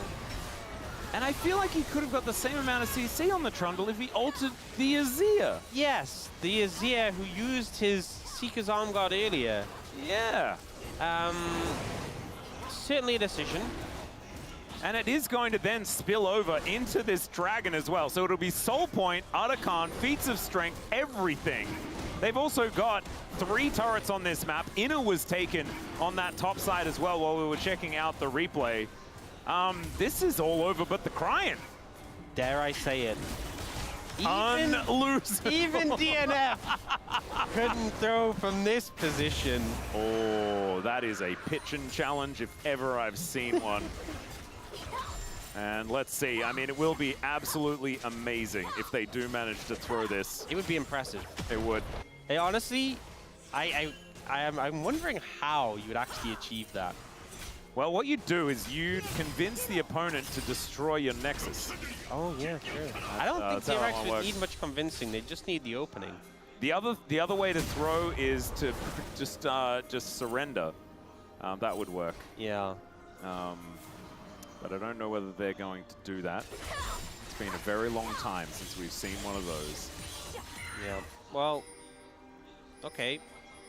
Berserker was thinking of walking up mid and then thinks against it. I think a good call. Not a bad choice. Spun's coming on over, collecting some vision control as Dudu is on a merry jaunt here in the river. Teddy does cut him down, but Berserker is going to be there. There's the supercharger forward. There's the charm actually connecting. They will be able to take down the Scion as the rest of DNF shows up. And Zombie Scion not going to be doing much of anything at all. So it is Dudu just kind of dying for no reason. I don't know whether that really affects the state of the game all that much, as he will be back up for the Baron. That's going to be the next thing spawning. Yeah. The Dragon is a long way away. I'm kind of impressed they killed him that quickly, to be honest. I mean, I know they had a lot of members. They have a lot of armor shred with the people who are hitting him. But even so, you know, Teddy 2 items, not messing around when it comes to cutting down the Scion. But as you said, not the most meaningful of kills in terms of what it translates to, but an influx of gold they will absolutely take. See whether DRX can actually make anything out of it, as of course the gold lead is still 3.5k. The main thing is all of these objectives and map control and all this stuff that they have been able to accrue. Yeah, Dudu was just having a stroll up the river feeling immortal and just wasn't quite as immortal as he otherwise thought. You can understand it though, honestly. I feel like in this game you kind of would have felt like, yeah, there's no way they can kill me. Yeah. And then they did, suddenly. Do you have Teddy actually, that big influx of gold has put him pretty close to 3 items. Not too far away, so if you can get to there, that's a big spike. And maybe that's how DRX can come back into it. Might be the way. Nash's is so incredibly close. See when he can actually put that together. As Berserker will be able to clear out this wave. Baron up and available. Both of these teams cut it down very, very quickly. Of course, Azir and Sivir make short work of neutral objectives. DRX no slouches either, right? They've got the Kaiser. Really does a good job. Is okay, Dudu finding Sponge yet again, looking for some revenge. And Baron Vision is pretty important and will be successfully achieved here by DNF. But there is the first 3 items done for Teddy. Feels good, transforming all over the place right now as this Kaiser. Honestly, super big spike for the Kaiser. Teddy definitely in a position to carry. It really comes down to what engage DRX can find. Their comp is so conditional of getting onto the right target, and I feel like DNF are doing a pretty good job of kind of bodyguarding Berserker wherever he's going. Oh, Andel needs to try and get himself out. Nice double knock-up, does have Battle Dance access. And Control Ward goes in, but this ward hasn't actually been swept out yet, so a lot of free information going over to DNF. As they are wandering through. Andel going to spot out life. There's a nice knock-up as Rich looking for an angle. Goshik coming on over. Bulldog also, oh man, you could see it. He was searching for that sweep angle. That was not quite getting there. I like it. I feel like Andel's coming alive here for DRX later on in this game. Looking for opportunities at least. Was very quiet in the early stages after having a great Nautilus performance. I think they're going to need him if they want to try and come back in this one. DNF have turned everything back around though. And I think DNF... Wait. DNF's satisfied with having control over the... Hang on. Oh, they're just starting it. Yeah, isn't this just gone? Teddy does so much damage to Baron. Like, look at this. Goshik's pretty close. He is pretty close. So it is going to have to be... Try and get him out of here, or go for a bit of a 50-50. They get the ult out of Dudu. That is something. Okay, And neither wards team are put back. has any control over the Dragon area right now, and it's 30 seconds until Soul. So Yeah. DNF are going to rush down there. Yahoo is just going to wander into the mid lane. Doesn't die. Like that... You can understand the thought process because you think DNF are resetting, they're going to move down towards Dragon. We can maybe just rush the Baron. But you've given over any prospect of getting... They're going to give Soul. Guys, They're going to give Soul. Guys, They're going to give Soul. I do not agree with this. I guess they think it's too risky to take it. I don't know. Well, I mean, it's going to be Infernal Soul for free. Let's see whether it works out. Guys, you're in a hit against a Sivir. Yeah. With Infernal Soul. that has now completed. Teleport comes in, and now you got a Trundle running on up. That means that there's not going to be a smite here, and it is going to be secured by Sponge, who sacrifices his life for it. And the question of was it worth it is not even necessary, because the answer is just no. Yeah. Yeah, not sure. I don't know. I think the play, perhaps a bit of a mistake. I think there was an opportunity for Andal to get some vision down towards Dragon. I think they could have taken a good fight there, but now they've given away Soul, and the Baron's irrelevant because DNF are just pushing into your base. Yeah. Well, Yehu's going to be able to get a bit of damage here as he goes between worlds, but he wants out of this world, I think. He wants the next iteration of Summoner's Rift in Game 3. I think that might be the better opportunity here for DRX to find a win. Some decent damage is coming on through here. Teddy actually, these Void Seekers starting to hurt. So he wants an arm guard as soon as possible, I could imagine. Yehu wanting a second item as well. Does have that cheeky little Oblivion Orb. Not going to be massive damage. As, you know, Bloodletters as well as a couple of masks coming on in. He's going to feel fantastic. IE picked up there for Berserker. He is... That's a big boy. He's a problem. I feel like just everything's stacked in their favor. They got the Feats of Strength, they got the Arakan, they got the Infernal Soul. Unlosable, baby. I'm ready to say it. You're locked in. Not even a caster curse will be able to take DNF down from here. You know what? Chronicler would use this as an excuse to say curses aren't real. Chronicler, I think, is the most hyper-aware that curses are real. And just hates responsibility. Yeah. That's what it is.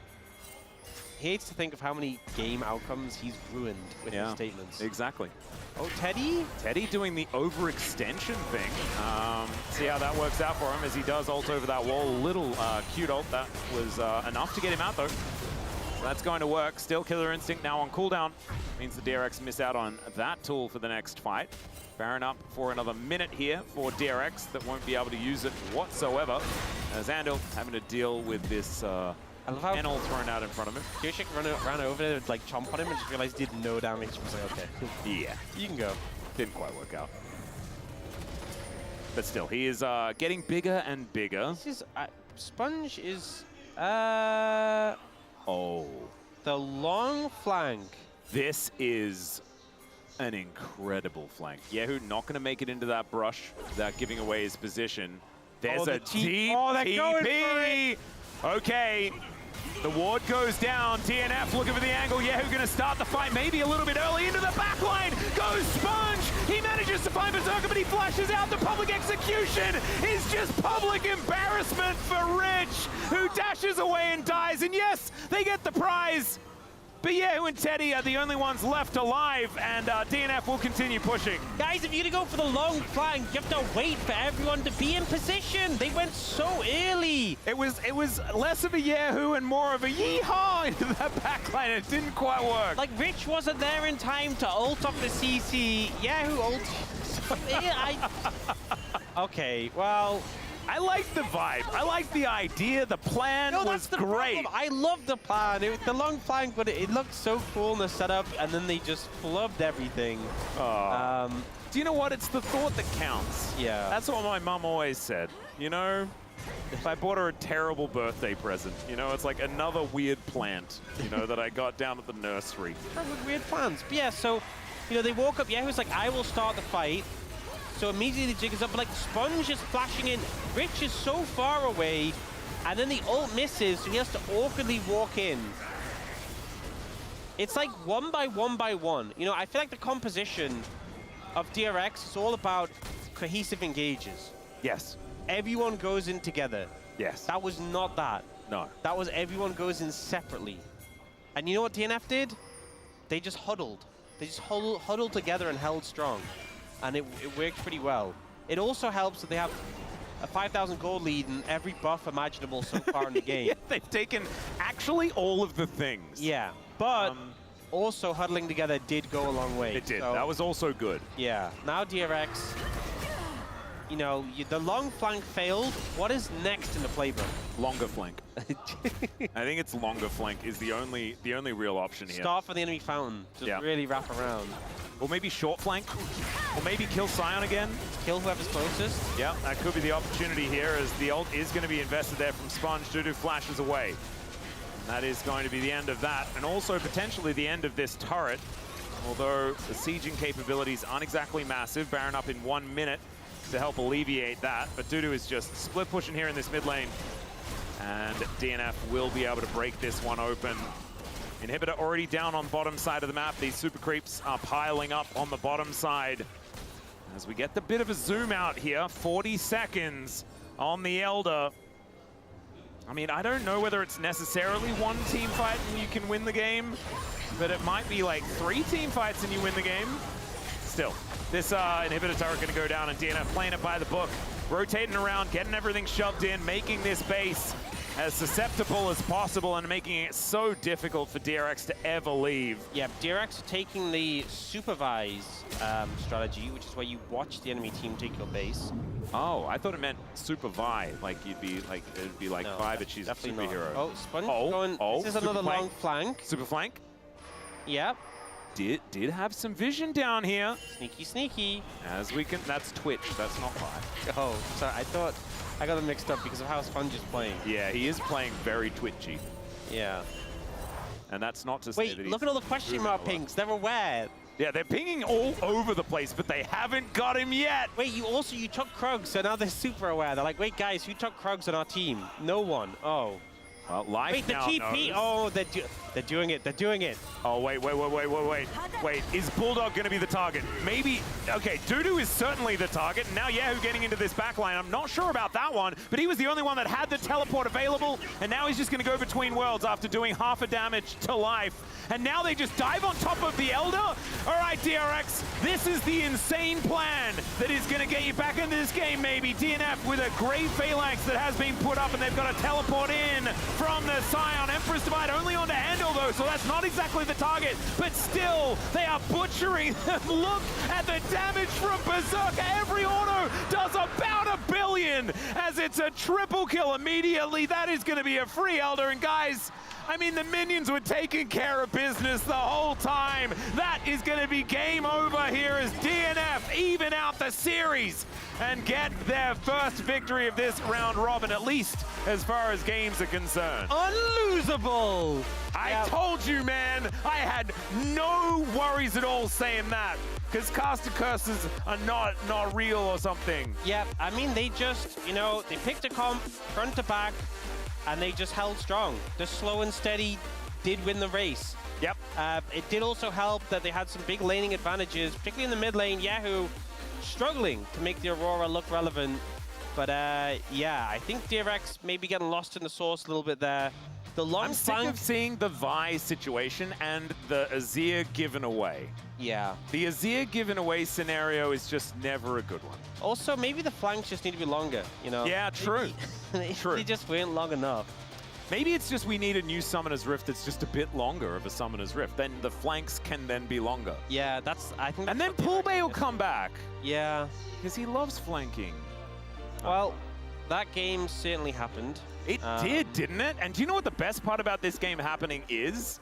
We get another game that will happen afterwards that we otherwise wouldn't have got. Are we going to see DNF on red side now? Oh my goodness, a huge test. Maybe. Or maybe they're going to be unleashed. Maybe red side's their best side and we just didn't see it yet. We just didn't know. They've been choosing the other side like the hyperbolic time chamber to make Challenging sure themselves. that they're getting that handicap so that they can come through with a huge victory and get to play-ins. Time for us to now go to a short break. When we get back, the space will say words, and then we will say words immediately afterwards during Game 3.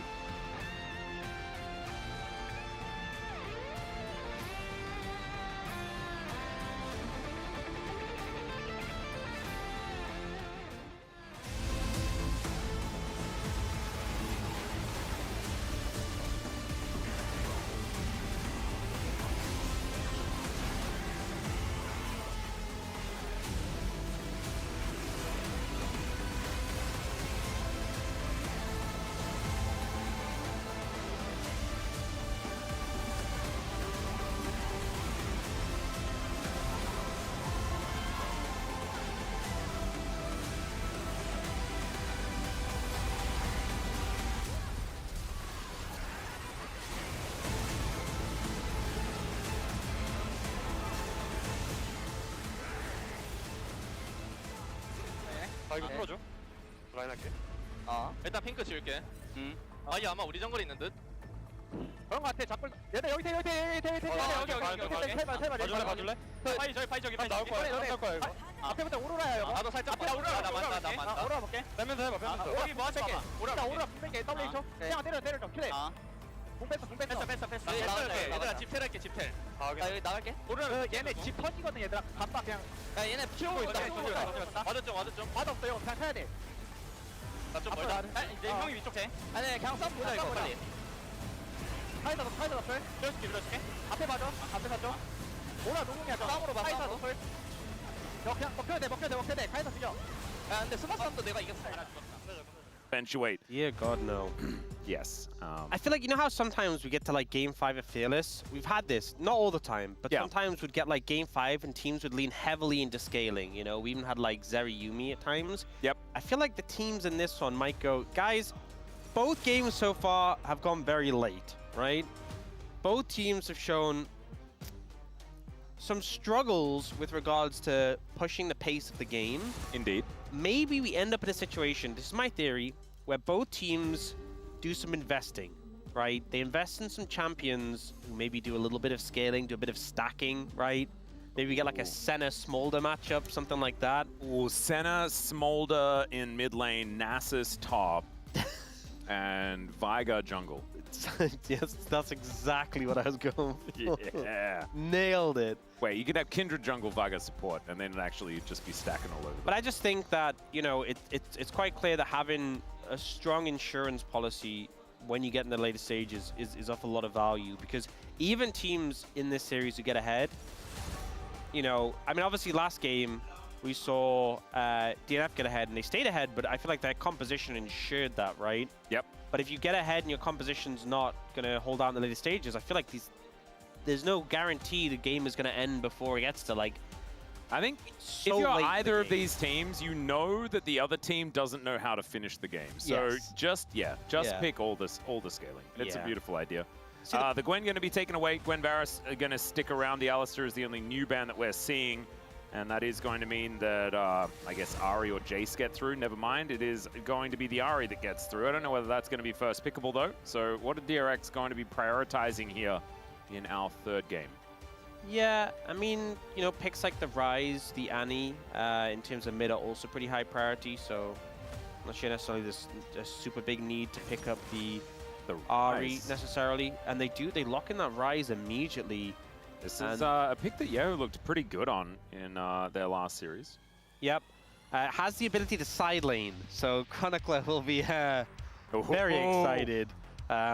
Wait, no. But Chronicler wants Dudu to be side laning because he was a DRX predator. Yeah, but maybe, oh yeah, true, actually. Maybe he's going to be upset now. Ooh, Valdez is going to be happy, though, because Corki priority is going up. Berserker going to be jumping onto that guy. Yeah, I've seen Corki do a pretty good job of, he has that position where he has laning power, mid-game spikes pretty hard, but even in the later stages still holds up. And Pyosha going to pick up the Skarner.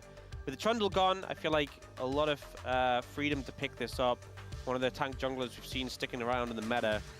But I think, you know, Pyosha just have him on a durable tank. Why not? Yep. DRX looking at the Ezreal, matches the item spikes of the Corki, but I feel like haven't like the seen Nico prior. too much Ezreal success recently, in all honesty. Nico, though, one of the great engage picks that does also have some of that laning power, so it'll be interesting to see what the DM Freaks pick in the bot lane. Bulldog looking at Oh, options God. mid lane. I don't know Plus- whether TF is a Bulldog champion. That is. That isn't. But he's Okay. going to lock it in anyway. That's the answer to the Rise that we saw come out from the Bros as well. Yeah. And it didn't work very well in lane. Yeah, I mean, good in theory into the Rise, right? In the fact that he is short ranged, has to come into you, obviously have that shred. But the problem is that you're not very good into the Ezreal, Yeah. who just kind of sits outside of your range. Jarvan ban, I think, makes a good amount of sense, though. And in terms of junglers, the pool has been thinned a decent amount at this point. So Yeah, we'll have to see what Sponge comes up with. Yeah, because the Skarner is already locked in on the side of the Dan Freaks, so they're not too worried about it. Can just get rid of anything that he wouldn't want to deal with. I do like the Leona ban, because into Nico, one of the engage supports where if the Zenith Blade comes through and you clone, it still hits you because Yep. it goes through. So makes a lot of sense there. And, you know, we've seen Rel's gone, Rakan's gone, Nautilus gone, Alistair gone, Leona gone. That engaged support pool kind of getting whittled down, moving more to the fringes as a result. Yep. Speaking of fringes, the Lee Sin going to be taken away here as well. So Sponge really going to have to go deep into the champion pool to find an option here. Unless he wants to play Ezreal jungle. Because Haru does have a skin for Ezreal, and he's a jungler. So obviously Ezreal is a jungler. Yeah, not super sold on that. I guess Poppy jungle still an option. Oh, true. Poppy's actually still up. That's kind of crazy. Yeah. I see it get banned in the second round last time, I believe. Or in our first game, at least. Cassante, they're going to be the consideration here for Dudu, though. And I feel like Poppy, just when Cassante's in the game, is pretty valuable. Chronic going to be disappointed, but they are going for that route of having Brad. tanky topside. Looks like they won't lock in the Cassante yet. We'll go for the Bard, so picking something with range to match a little bit into the Nico, but also does have that ult that can provide a bit of engaged for the team, especially into the Ryze, less so into the Ezreal, going to just arcane shift out of it. I don't really like the Cassante here, because I feel like DRX don't have all that much damage. Unless Sponge is going to pick something that really does eliminate the jungle, and that does damage, I guess. The Viego, the Paperman coming in. And we were having this conversation, I believe, a couple of days ago, talking about Viego and his viability. It's not high. Just feels a bit like Paperman. Yeah, not a fan of him. I don't think the Malphite value is super high here. Toying with the idea of the Aatrox. Dudu Aatrox is a pretty scary prospect. He's won games by himself on this champion. Let's see whether the Dutrox is going to be able to take down the Cassante that was picked away from him. Of course, they prioritized the Bard instead. And so Dudu wasn't able to collect that one. It is an eclectic draft here from DRX. And Sponge really taking a risk, I feel, by picking up this Viego. Yeah, Viego into Cassiopeia and Skarner. Pretty bad time, honestly. Yeah, doesn't sound like fun. Yeah, gonna have some struggles there. They do at least have setup. I think sometimes we've seen Viego where you just don't have setup to get the resets, and that can be really painful. So I think at least there's that going. We'll see how it ends up panning out, though. I think, you know, both bot lanes have a lot of agency. We'll see, and both of them spike about a similar time with 80 carries around the mid-game spike, but I think the Corki's had a lot more value in recent times than the Ezreal. I think that mid-game has felt so much more significant and also scaling up to be really strong in the later stages. Cassiopeia as well, going to feel pretty good. And you have the Aatrox as well into a pretty short-range composition, so I think DNF feeling pretty happy at how things have panned out overall. I think their composition looks a little bit better. Game 3. Once more, this time, I mean, DRX are on the verge of the same thing happening to them again. And DNF on the verge of picking up their first victory in a very long time. Let's get into it. 소환사의 협곡에 오신 것을 환영합니다. All right, here we are, ladies and gentlemen. Onto the rift for the final game of the series. I feel like if this game does go late, if we do end up in that situation... Oh, you mean when this game goes late? When this game goes late. Yes. I think DNF are feeling...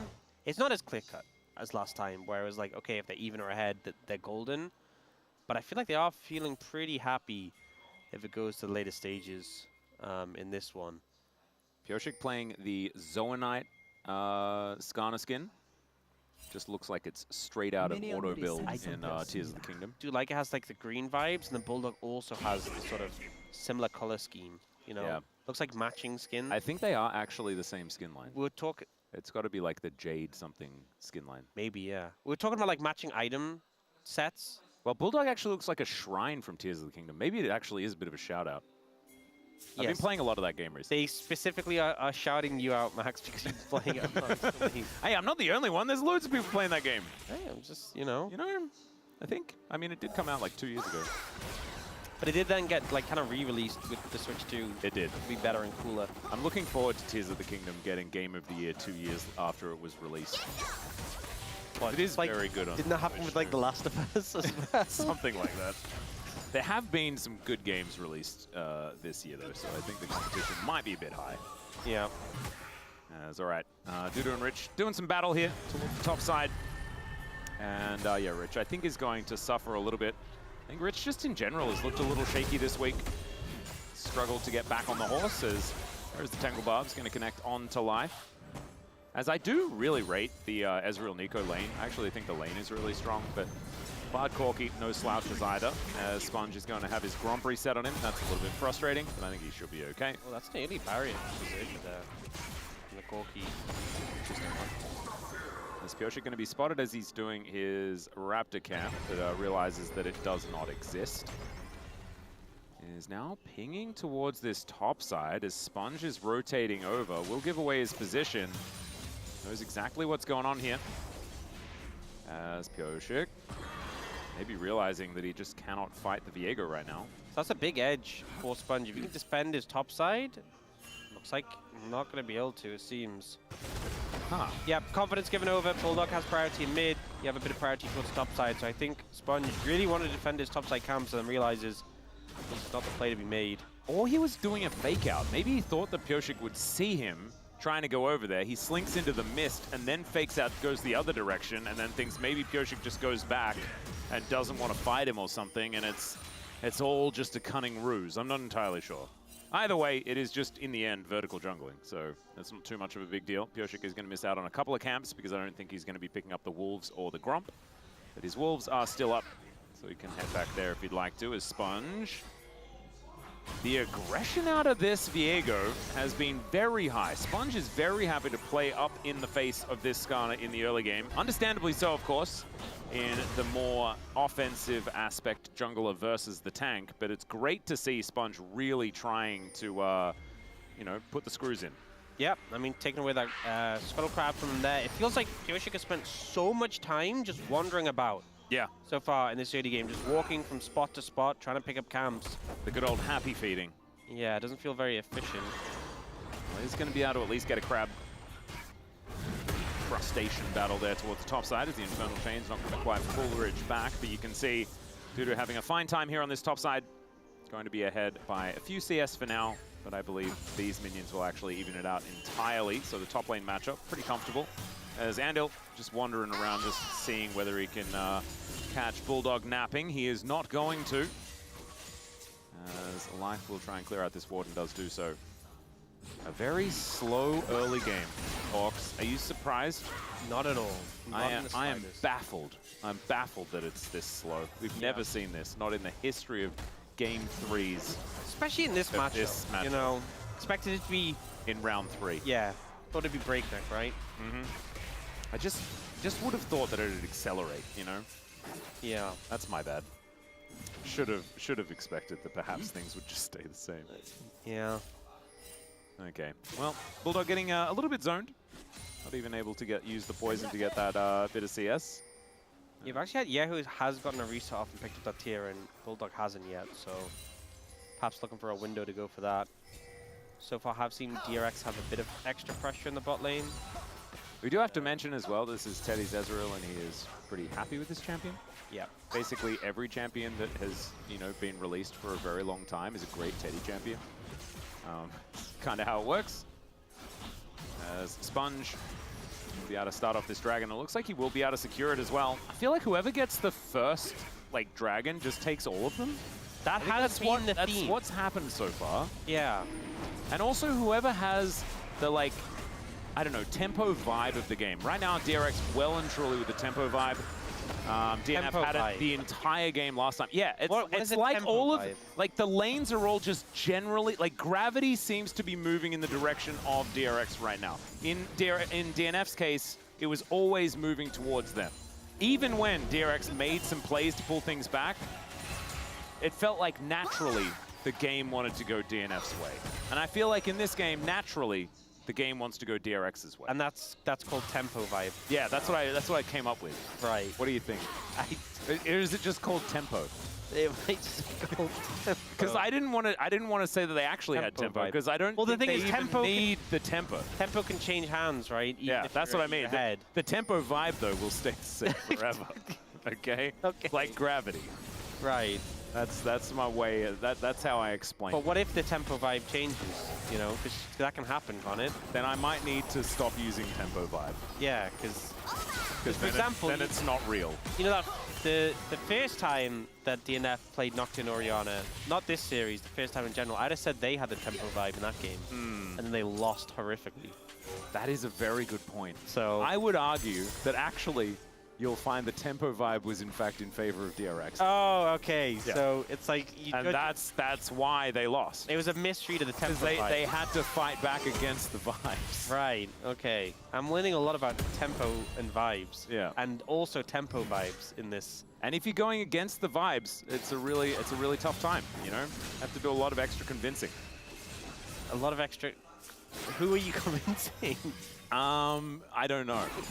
Honestly, I lost track of this a while back, but it did eat a lot of time in the lull state of this game, which I think is pretty effective. I feel like I'm getting more I'm getting more questions on the back of this. I really want to deep dive. You know, I'm glad we have this time because I might need to flesh it out a little bit. Yeah, I have to admit it was a little on the fly. the concept is there, right? But I feel like you haven't. The world building needs a little bit. Yeah. No, Yeah. I'll come up with it. You know, Okay. this is like a first draft, Yeah. and there's no better time to go into the first No draft. judgment. You know, I think I always appreciate someone who's willing to put their ideas out there. Yeah, I'm also very willing to workshop it, you know, or just never say it again, if that's what we prefer. One of the two. Very happy to do both of those things. As the game is extraordinarily even, but remember, guys, the tempo vibe is with DRX right now. But you kind of sold it as the tempo vibe doesn't change, so No, it doesn't. So I had to remind everyone that even though everything looks even, you know, and it's kind of okay, one grub was taken by DNF. you're that confident in the tempo vibe. Yeah, the tempo vibe is still there. So DNF is still fighting back against the vibes. Wow. Yep. But so, has there been situations where teams have won against the tempo vibe? Oh, 100%. Wow. It has. They've had to just try way harder. Yeah. Like think of DRX in 2022. Oh, They yeah. never had the tempo vibe. They never had the tempo vibe? They did in a few of the games, but like oftentimes they wouldn't have That team felt like they had a lot of vibes, but not tempo vibes. Yeah, no, well, like sometimes they'd have it, but like oftentimes they didn't, and they won against the flow. But but a team can have vibes, but not it's distinct from tempo vibes. It is. You really want to keep talking about this because you want to talk about anything other than the game. No, I'm caught you right now, Ox. I'm trying to get to the bottom of this 'cause it's perplexed me, you know? It's really, I think it's just an arbitrary thing that I've just decided to say. and I'm holding you accountable. See, look at this. Sponge just executing Pyoshik. I'm with holding you the power accountable of for the saying vibes. these terms, you know? You can't just pull tempo vibe out of the bag and The throw more it you down. say it, the dumber it sounds, and it already sounded dumb. It was dumb the first time you said it. You can't. I know. You can't just pull It's out way tempo worse vibe. now. Yeah, you can't just say, oh, they have the tempo vibe. That doesn't mean anything. Oh no. Oh, don't say it again. No, one more time and it'll actually just be like impossible to say again. I just won't be able to say it again. Maybe that's for the best, okay? Maybe we have to let it go. All right. Rich is going to be able to defend. There is going to be a plate going down, though, as Dudu is having a pretty good time. And let's go back. Let's take a bit of stock as to what's happened. It's a 300 gold lead for DNF. Yeah. But we've got a couple of objectives going over to DRX. They took 2 grubs, and that Drake was secured. So 20 seconds until this next dragon. That might be, you know, something to fight over. Right now, a fair few blue wards in the river. We have seen a lot of second dragon fights be impactful in this series, I feel like. I feel like that's when the teams get a lot of confidence, false or otherwise, and decide, you know what, it's time to do something. I'm with that.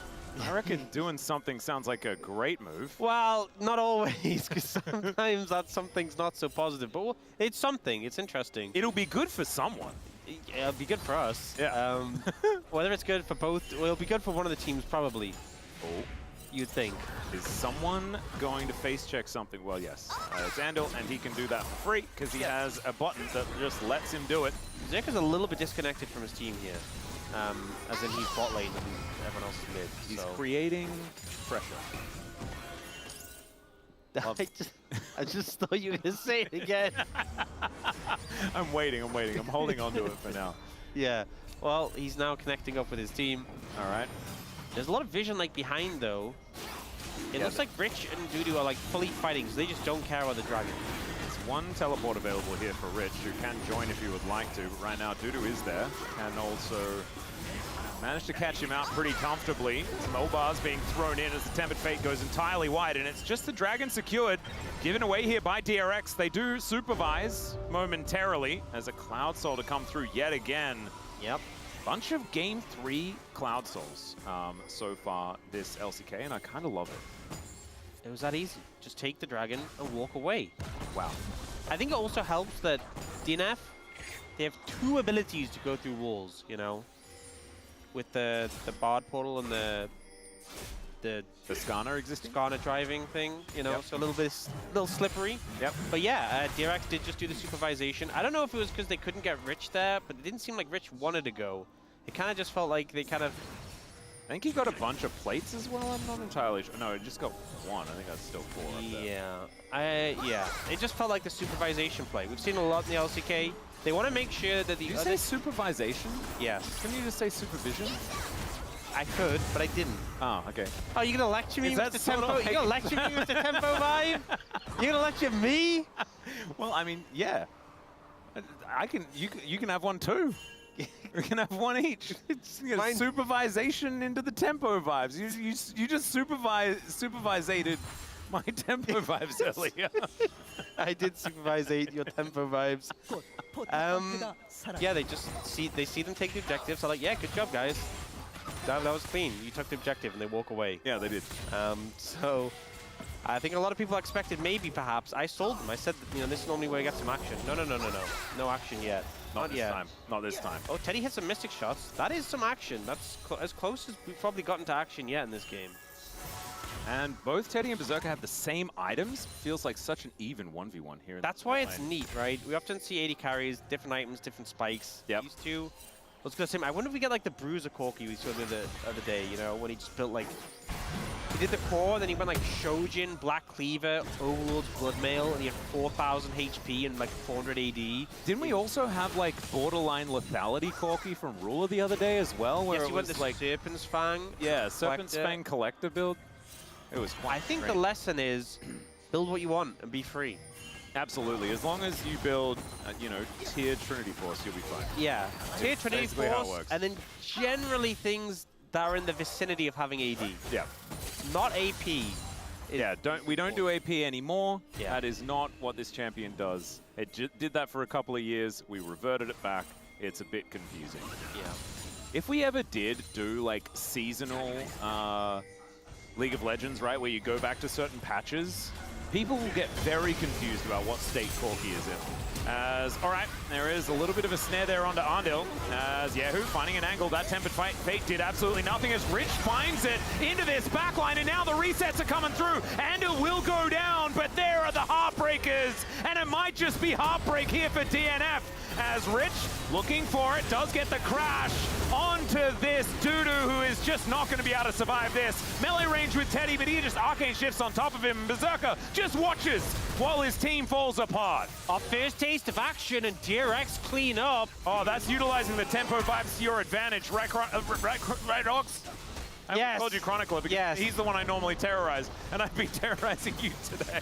Well, you did say DRX had the tempo vibes, and looks like that has come to fruition in this situation. There it is. I'm reluctant Never to down say. the tempo vibes. Never down the tempo vibes, yes. DRX, I just think it was a very broken up fight here. A lot of damage done initially to Pioshik, who ends up flashing out here, but you have these two flanks coming in, and it's just this broken up fight. Life kind of walks up, flashes out, gets deleted. You instantly have this reset coming through. Pioshik was low for a second, and the fight's basically done off the back of that. Once you have this momentum for the Viego, who's able to also use that CC from the Skarner to set up on a Dudu. Yeah. I think just a good start to the fight for DRX, and also very questionable from DNF. Very clear that they didn't have the tempo vibes. Yeah, sometimes it's really difficult. Sometimes you can really get mind controlled into feeling like you have to play uphill into those tempo vibes, and it's very hard. Yes. At least that's what I'm going to say here. Rich catching this wave, and I think this is even more problematic, right? Because DRX, if their comp does get ahead, which Rich might try to alleviate, as he does manage to eat some of that CC, flashes away, will be all right. 6 seconds until all out. They would have led with the miasma, you know, the thing that stops him from dashing. You know what? I'll take your logic, and I'll bear it in mind while I ignore it. Yeah. Well, Dragon going to be started up here. Maybe a chance for DNF to undo some of the damage done in that previous fight. Yeah. Dudu is on a flank angle. He connects onto Berserker, as Dudu does look for an angle in, but the Rune Prison comes down. Bulldog still holding onto that ult as Arcane shift forward by Teddy. This guy is kind of crazy. Sponge slinking into the mist, looking for an opportunity. These rockets are starting to hurt. The misting shots are not, but it's going to be a 50-50. Whether DNF like it or not, as Yahoo and Dudu are just fighting. Pop Blossom is going to connect. They dive on top, and it is going to be the steal and the death of Pureshik. Another reset to come on forward for DNF, and now looking scary. Yahoo moving on over. There's the knockback onto Bulldog, and into the thick of things is Sponge. They do manage to take him out in the end, but unfortunately, there is just not a lot of DNF left, and DRX continuing to roll over them. Just feels like DRX is set up in their fights. The approach is so much better. They're so laser focused on getting that reset for Sponge on the offset, and it's working so well. We were unsure about the Viego. They are making it work so well. Ridiculous how powerful. I don't want to do it. I don't want to do it again. But that was incredibly well played there by DRX. And Sponge, this guy's Viego, is making me believe that maybe this champion isn't quite as problematic as I thought he was. I mean, they do a great job of responding to Dudu here, zoning him off, poking him down.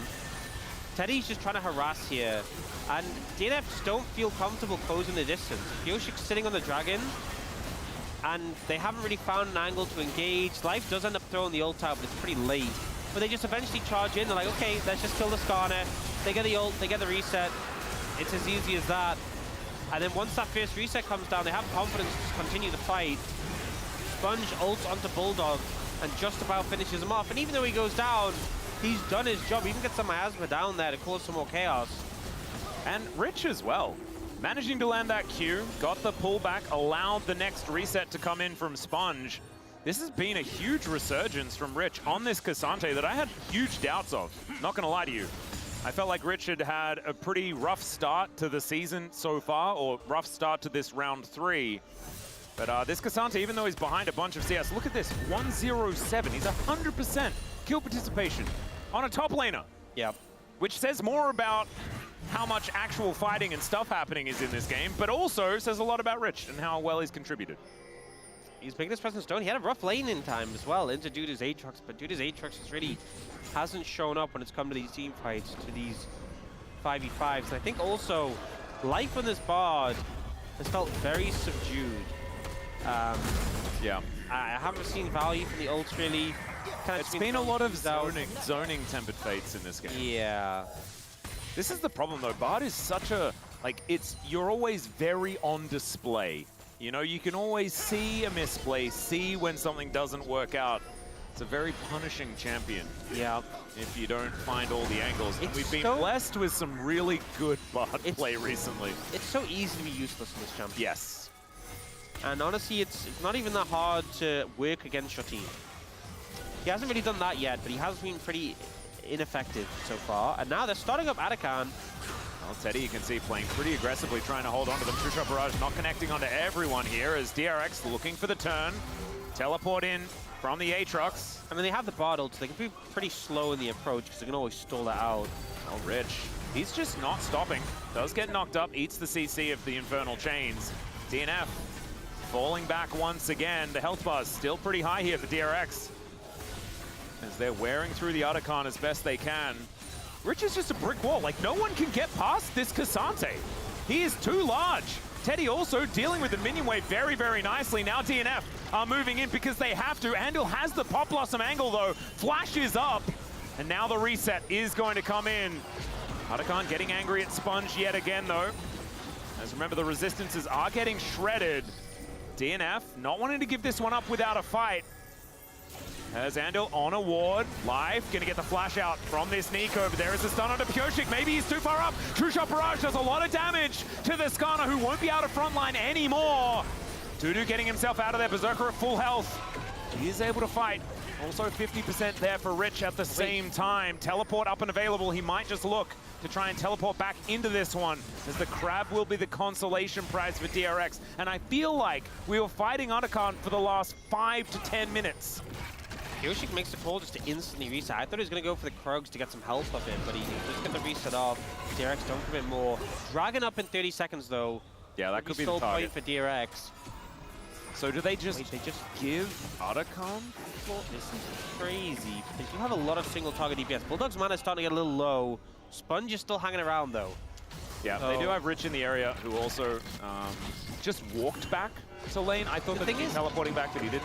DRX could send someone down to Dragon to kind of just solo it while they keep the pressure around here. Maybe like Yehu could do that with TP. Yeah, I Maybe reckon that slow, sounds like a good idea. He is going to wander over there as the Otacon. Look at this, they're just pulling it out of the pit, wasting the Otacon's time. That's so rude. As okay, Andil holding them in place. Rich there, teleport in from Bulldog. Is now Yehu who's going to move up. I think DRX valuing this Otacon very highly. And I know it's not end of the world, but the pedals are pretty powerful. The fact that you guarantee the rest of them to ever exist are yours. And you also get the cute little combat buff. It's kind of fun. Has been pretty high win rate as well. If you get Otacon, oftentimes the game is yours. Yehu is just going to do exactly what you were talking about. Onto this Dragon, will be able to get Soul Point for free. Yeah. The Otacon is going to continue to be the target here as Teddy getting poisoned. Yoshik. Shot Barrage going to come on through. Aimed at Bulldog there as Yoshik does find a target. The crash does come on through as Andil tries to get himself out, but he doesn't manage to. That's a great pickup here for DNF. And Yehu will be able to get that soul, or soul point. But that should be Otacon going over to DNF, unless some heroics out of Rich, Teddy, and Sponge, who are up here. Okay, is the all-out actually going to come on through? It does, but it goes in a really weird direction there from Rich, who just gets himself out of there. Teleport back from Yehu, does get his health bar back up as well. And look at this DNF, they're just not willing to fight for this. Look at their health bars, they're so low. And maybe it's just a leash? I'm not entirely sure. The teleport is now going to come in from Rich, finally, as the unending despair, I think, represents the feelings here of DNF as they lose Soul Point and they lose Otacon. And they're starting to lose hope in this game. Couldn't get worse in that situation. Bulldog takes so much poke from Teddy, and then I even think Rich misplayed a little bit. I think he was trying to grab Bulldog and grabbed Life instead. Right. I thought he was trying to go through the wall, but then I think he decided instead he wanted to pull them back to his teammates or something. Yeah, I think it was weird because I think if you just grabbed Cassiopeia, you could have just killed her. Yeah, that's what I kind of thought too. Yeah, Yoshik was, I think, trying to grab Teddy, but was like, you know, I'll take the support. If he grabbed Teddy, that could have been completely different, because Teddy caused so many issues here. Bulldog was already pretty low, and then Teddy just kept poking him out. Yeah. We're going to see the replay of what happened with Rich, but yeah, I think he should have just ulted Bulldog over the wall and killed him, but maybe he was concerned about being turned on, or if Miasma came down, or if Bulldog flashed, so maybe just was like, this is a safe route, but yeah, then went hit Life instead, which obviously didn't really make sense to target. But regardless, they get the buffs they wanted, and now firmly in the lead in this game. 6,000 lead in a really comfortable spot. And Soul Point and Otacon, like, this is all the things that DNF had in Game 2. Yeah, they got everything they want right now. And we said unlosable, things like that. We felt that the tempo vibes were with DNF in Game 2, but now they're with DRX. It's just so hard to fight back against it. That's okay. After this game, never going to say it again. Okay, but for this game, it can exist. Okay?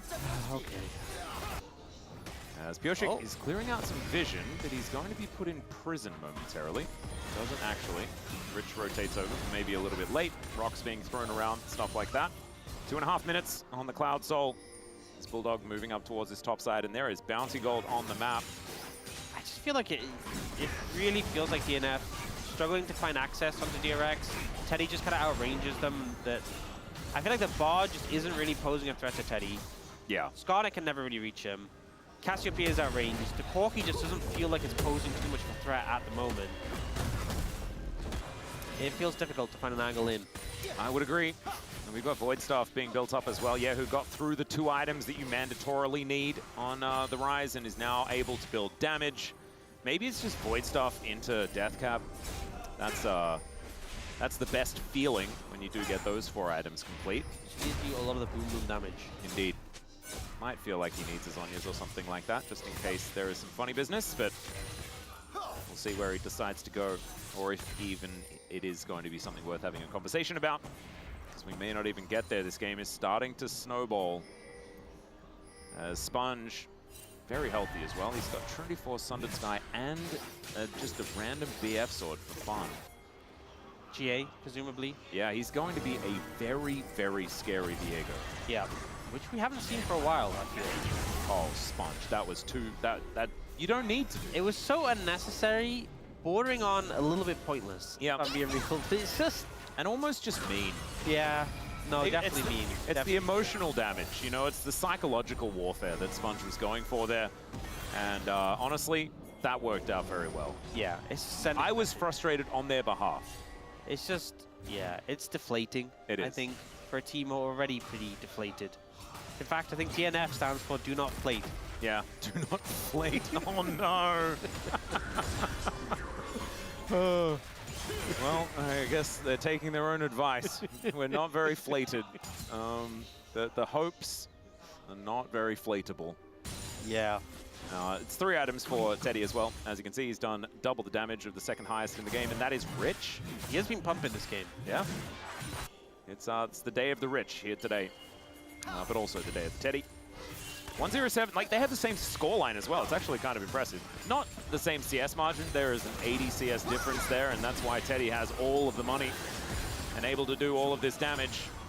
As okay, Cloud Soul up and available, 10 seconds time. DRX with full control of the area. Pyoshik taking some poke here as Teddy very comfortable here. And just no one able to threaten him. The Tempered Fate only lands onto Sponge. It's a decent attempt, but it doesn't do anything at all. Teddy rips through 2. Dudu not going to be ending the world of DRX. In fact, it's his world that's going down. That's a flash in from Yehu, if ever I've seen one. He didn't really want to do it, but it looked great. And DRX will be able to take the soul and whatever the heck else they would like. Yeah, I think Cloud Soul into Baron seems like the play.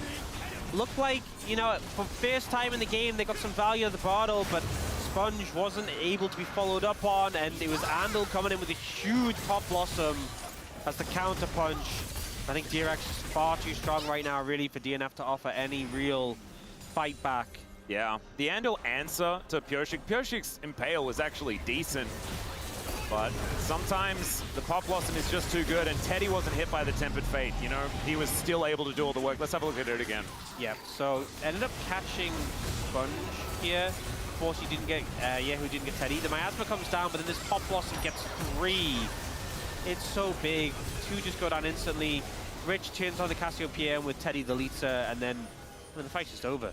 I think it's an Andal POM. If DRX does win this series, his Nautilus was great. I don't know, I kind of, that's what I'm feeling. I don't have a vote though, and I did talk about tempo vibes for half of this game, so yeah. I'm not in any state to really say anything that's meaningful at this point in time. So I've been thinking about my POM for a while now. I think it's a toughie. And if it's DNF, I'm even more confused. Rich was pretty good in the Scion game and the Horn game. He did press R a lot. If it's based on R's pressed, he was okay in the Horn game. Scion game, pretty good. That was Dudu was playing Scion, wasn't he? Yeah, he was actually. I'm mixed up. In the it was much more of a Rich. In this game, he's been good. Yeah, in this game, he's been good. He was in the Ambessa game. Yeah, he was okay in that one. Teddy was good in the Lucian game. He did go for a very deep flank. That was fun. Teddy was good in the Lucian game and this game. Kai'Sa game wasn't really on him. Sponge, the Xin Zhao, the Viego. The Viego's been good. Viego has been good, and it's Viego. Yeah. Inhibitor turrets are going down, by the way, guys. Baron is being utilized here by DRX. They are walking fast. I think it's. I don't think Andal's a bad shout, but I think it's. I think I'm leaning Teddy. Yeah, I could see Teddy. I could definitely see Teddy. And then also we get the interview with Teddy as well, which would be great to have a chat to him. So for that reason, I think he's a good shout. However, DRX are going to do this full tutorial style, taking out all of these turrets. Inhibitor's still up here in the mid lane, actually, which is kind of crazy. as DRX somewhat split, doing a bit of a 1-2-2 with 2 being in the jungle, as Yehu's just going to, I think walking back into that makes a lot of sense. As now they pile in around him. He survives for a long time, but it is going to be Berserker taking down the Rise. Inhibitor to go down in the mid lane in response, but DRX gonna have to give up the push here. Baron not gonna get them much more. 2.5k on the Rebel Baron power play, not too bad. But they have a 12,000 gold lead. I like how you say not gonna get them much more, and then you look at their base of DNF. It's like, well, I mean, there's not much more to take. However, yeah, they're still not gonna get much more. Yeah, and hard to escape the situation as the Rise. Good bottle, you know, this is the sort of value you can get onto mobile carries, and ultimately Rise is the best target to find, but it's taken some time really to find this pick. It's something. You can see that little dip on the gold graph. Yeah, there you go. Small dip in comparison to the overwhelming blue we are seeing. It is pretty severe, as Teddy almost has 6 items, has that luxury QSS to come through as the final choice, so even if Koshik does manage to lock him down, it just will not happen. Sponge, yeah, he's got his GA now completed. I mean, 3 items on Viego is very, very scary. Any sort of accelerated Viego is just a really frightening situation. He is 2 levels ahead of Koshik and level 16 gained, so it can really break the hearts of DNF. And this worked out really well for Yehu last time, so he's just going to stand in exactly the same position where he died, and this is the only lane that they have left if they want to be sieging something that's not a Nexus turret. As Teddy walks forward, and look at how safe he feels, and you can understand exactly why. Look at the super minions pushing in bot, or super minion, so someone has to deal with that. Waves aren't really stacked up at a good time though, because that comes in, and there's no wave top. Can't really capitalize, because they just all get cleared out, so yeah, not synced up to the best. There's another wave coming through now, but again, Minion's gonna hold that. They'll be able to clear out this top wave. It's a little bit more difficult as Pop Blossom comes in, lands onto 3, as Andal starts it off yet again. Koshik takes a fair bit of damage, but Teddy is nowhere near this fight, and so it's actually not really much of anything at all.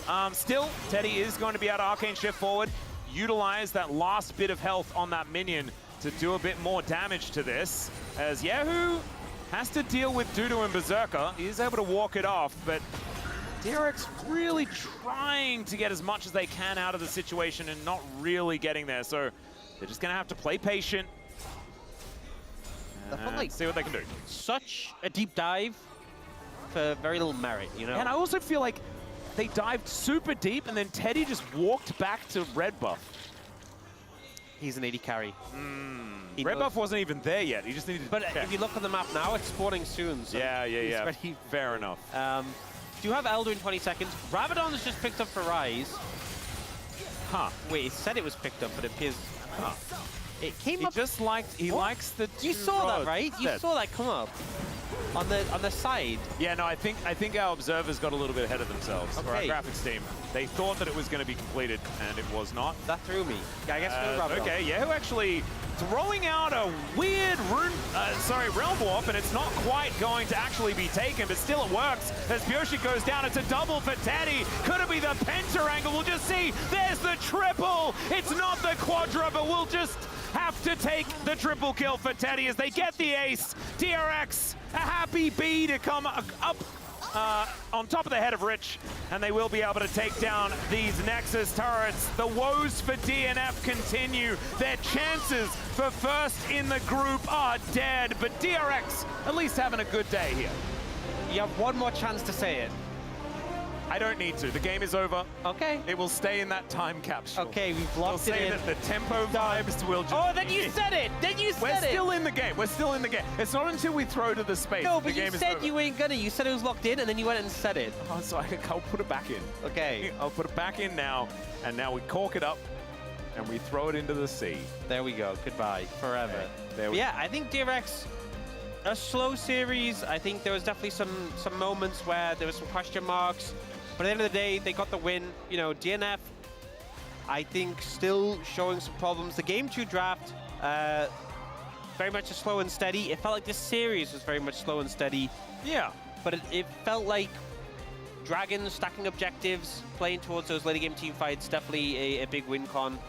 But I still think there's a lot to be improved for both of these teams. I think that's easy to say, because right now they're still in that bottom 2 of the Rise group, where they won't be able to make play-ins, but a bit of a gap close, because right now with this, DRX are on 6 wins, only 1 behind Bro and BNK FairX. They're still in touching distance. Absolutely. It really is just DK at the top, because they did a fair bit of winning towards the end, especially of our last round robin. But then also DNF that are unfortunately now 1-19, which is just not looking like there is very much hope. They might need to wait for one of their next matchups to make things happen, but they are running out of opposition that they're going to be able to beat, because honestly, I would put Bro and DK at the top of this group, and they're the only teams they haven't faced so far in the first mini round robin that we've had. Yeah. And I think it's tough. The problem that's frustrating is you get moments in the series where you're like, hey, this looks winnable. This looks like they can do something. But this series kind of ended with a whimper, where I felt like this game they never really found, apart from that one time they killed Yahoo in top lane, that was like the only sign of life we got from them in this entire game. Yeah, it just felt like there was like a disembodied thing that was making it feel like they were at a disadvantage. Yes. I'm sure someone will know what that is, but it's not something we're going to talk about anymore. No, we're not going to talk about that anymore. Yeah, I think DNF still with struggles, but DRX, you know, Teddy's Ezreal, pretty stellar as usual. I think he's just reliable on these carries. I think a lot of strong performances from Andal as well on these engaged picks. I think he got this huge ult coming in here. I think it was a great day for Andal. I think Andal's had certainly some ups and downs throughout his career especially, but today it was an up. And I think you have to celebrate those, especially with a player like this that has had so many struggles in the past. Yeah. I think ultimately, you know, for DRX right now, you'd love to have really convincing wins, but at the end of the day, you want wins, and they gotta win. Yep. So that's all that really matters. If they make it into the play-ins, they make it in the play-ins, and they can figure out things there. And as long as they keep getting some wins on the board, the bigger opposition will be going up against Bro and BNK FairX, because it's more important, you know, obviously winning against DNF, this is the one they should be collecting these wins, the round robins, but winning against those two will be important, because if they lose, they're giving them space, and it's going to be difficult to catch up, so... It's that 9th place that is seemingly so scary. Yeah, Teddy was pumping the numbers there. Oh, he really was. 40K in a 35-minute game, over 1,000 DPM, feels absolutely fantastic. And about a 15,000 gold lead as well, which is absolutely absurd. Pioshik not really doing very much damage in this game. Sponge, though, having a day out, even if it doesn't necessarily get represented in the damage numbers. But this was a game really about Teddy being able to take hold of the neutral every single time, and he will be able to pick up POM. He was a small aeroplane in game number 1 on the Lucian, and this Ezreal performance, almost 100% KP throughout the entirety of the game. I'm pretty sure actually finished the game with 100% as well. So really impressive stuff there from Teddy. Yeah, I mean, I think the Lucian, you know, there was obviously the moments he was targeted quite heavily, but he was the main character, I feel like, in that game. And the Ezreal, he was just doing numbers, so...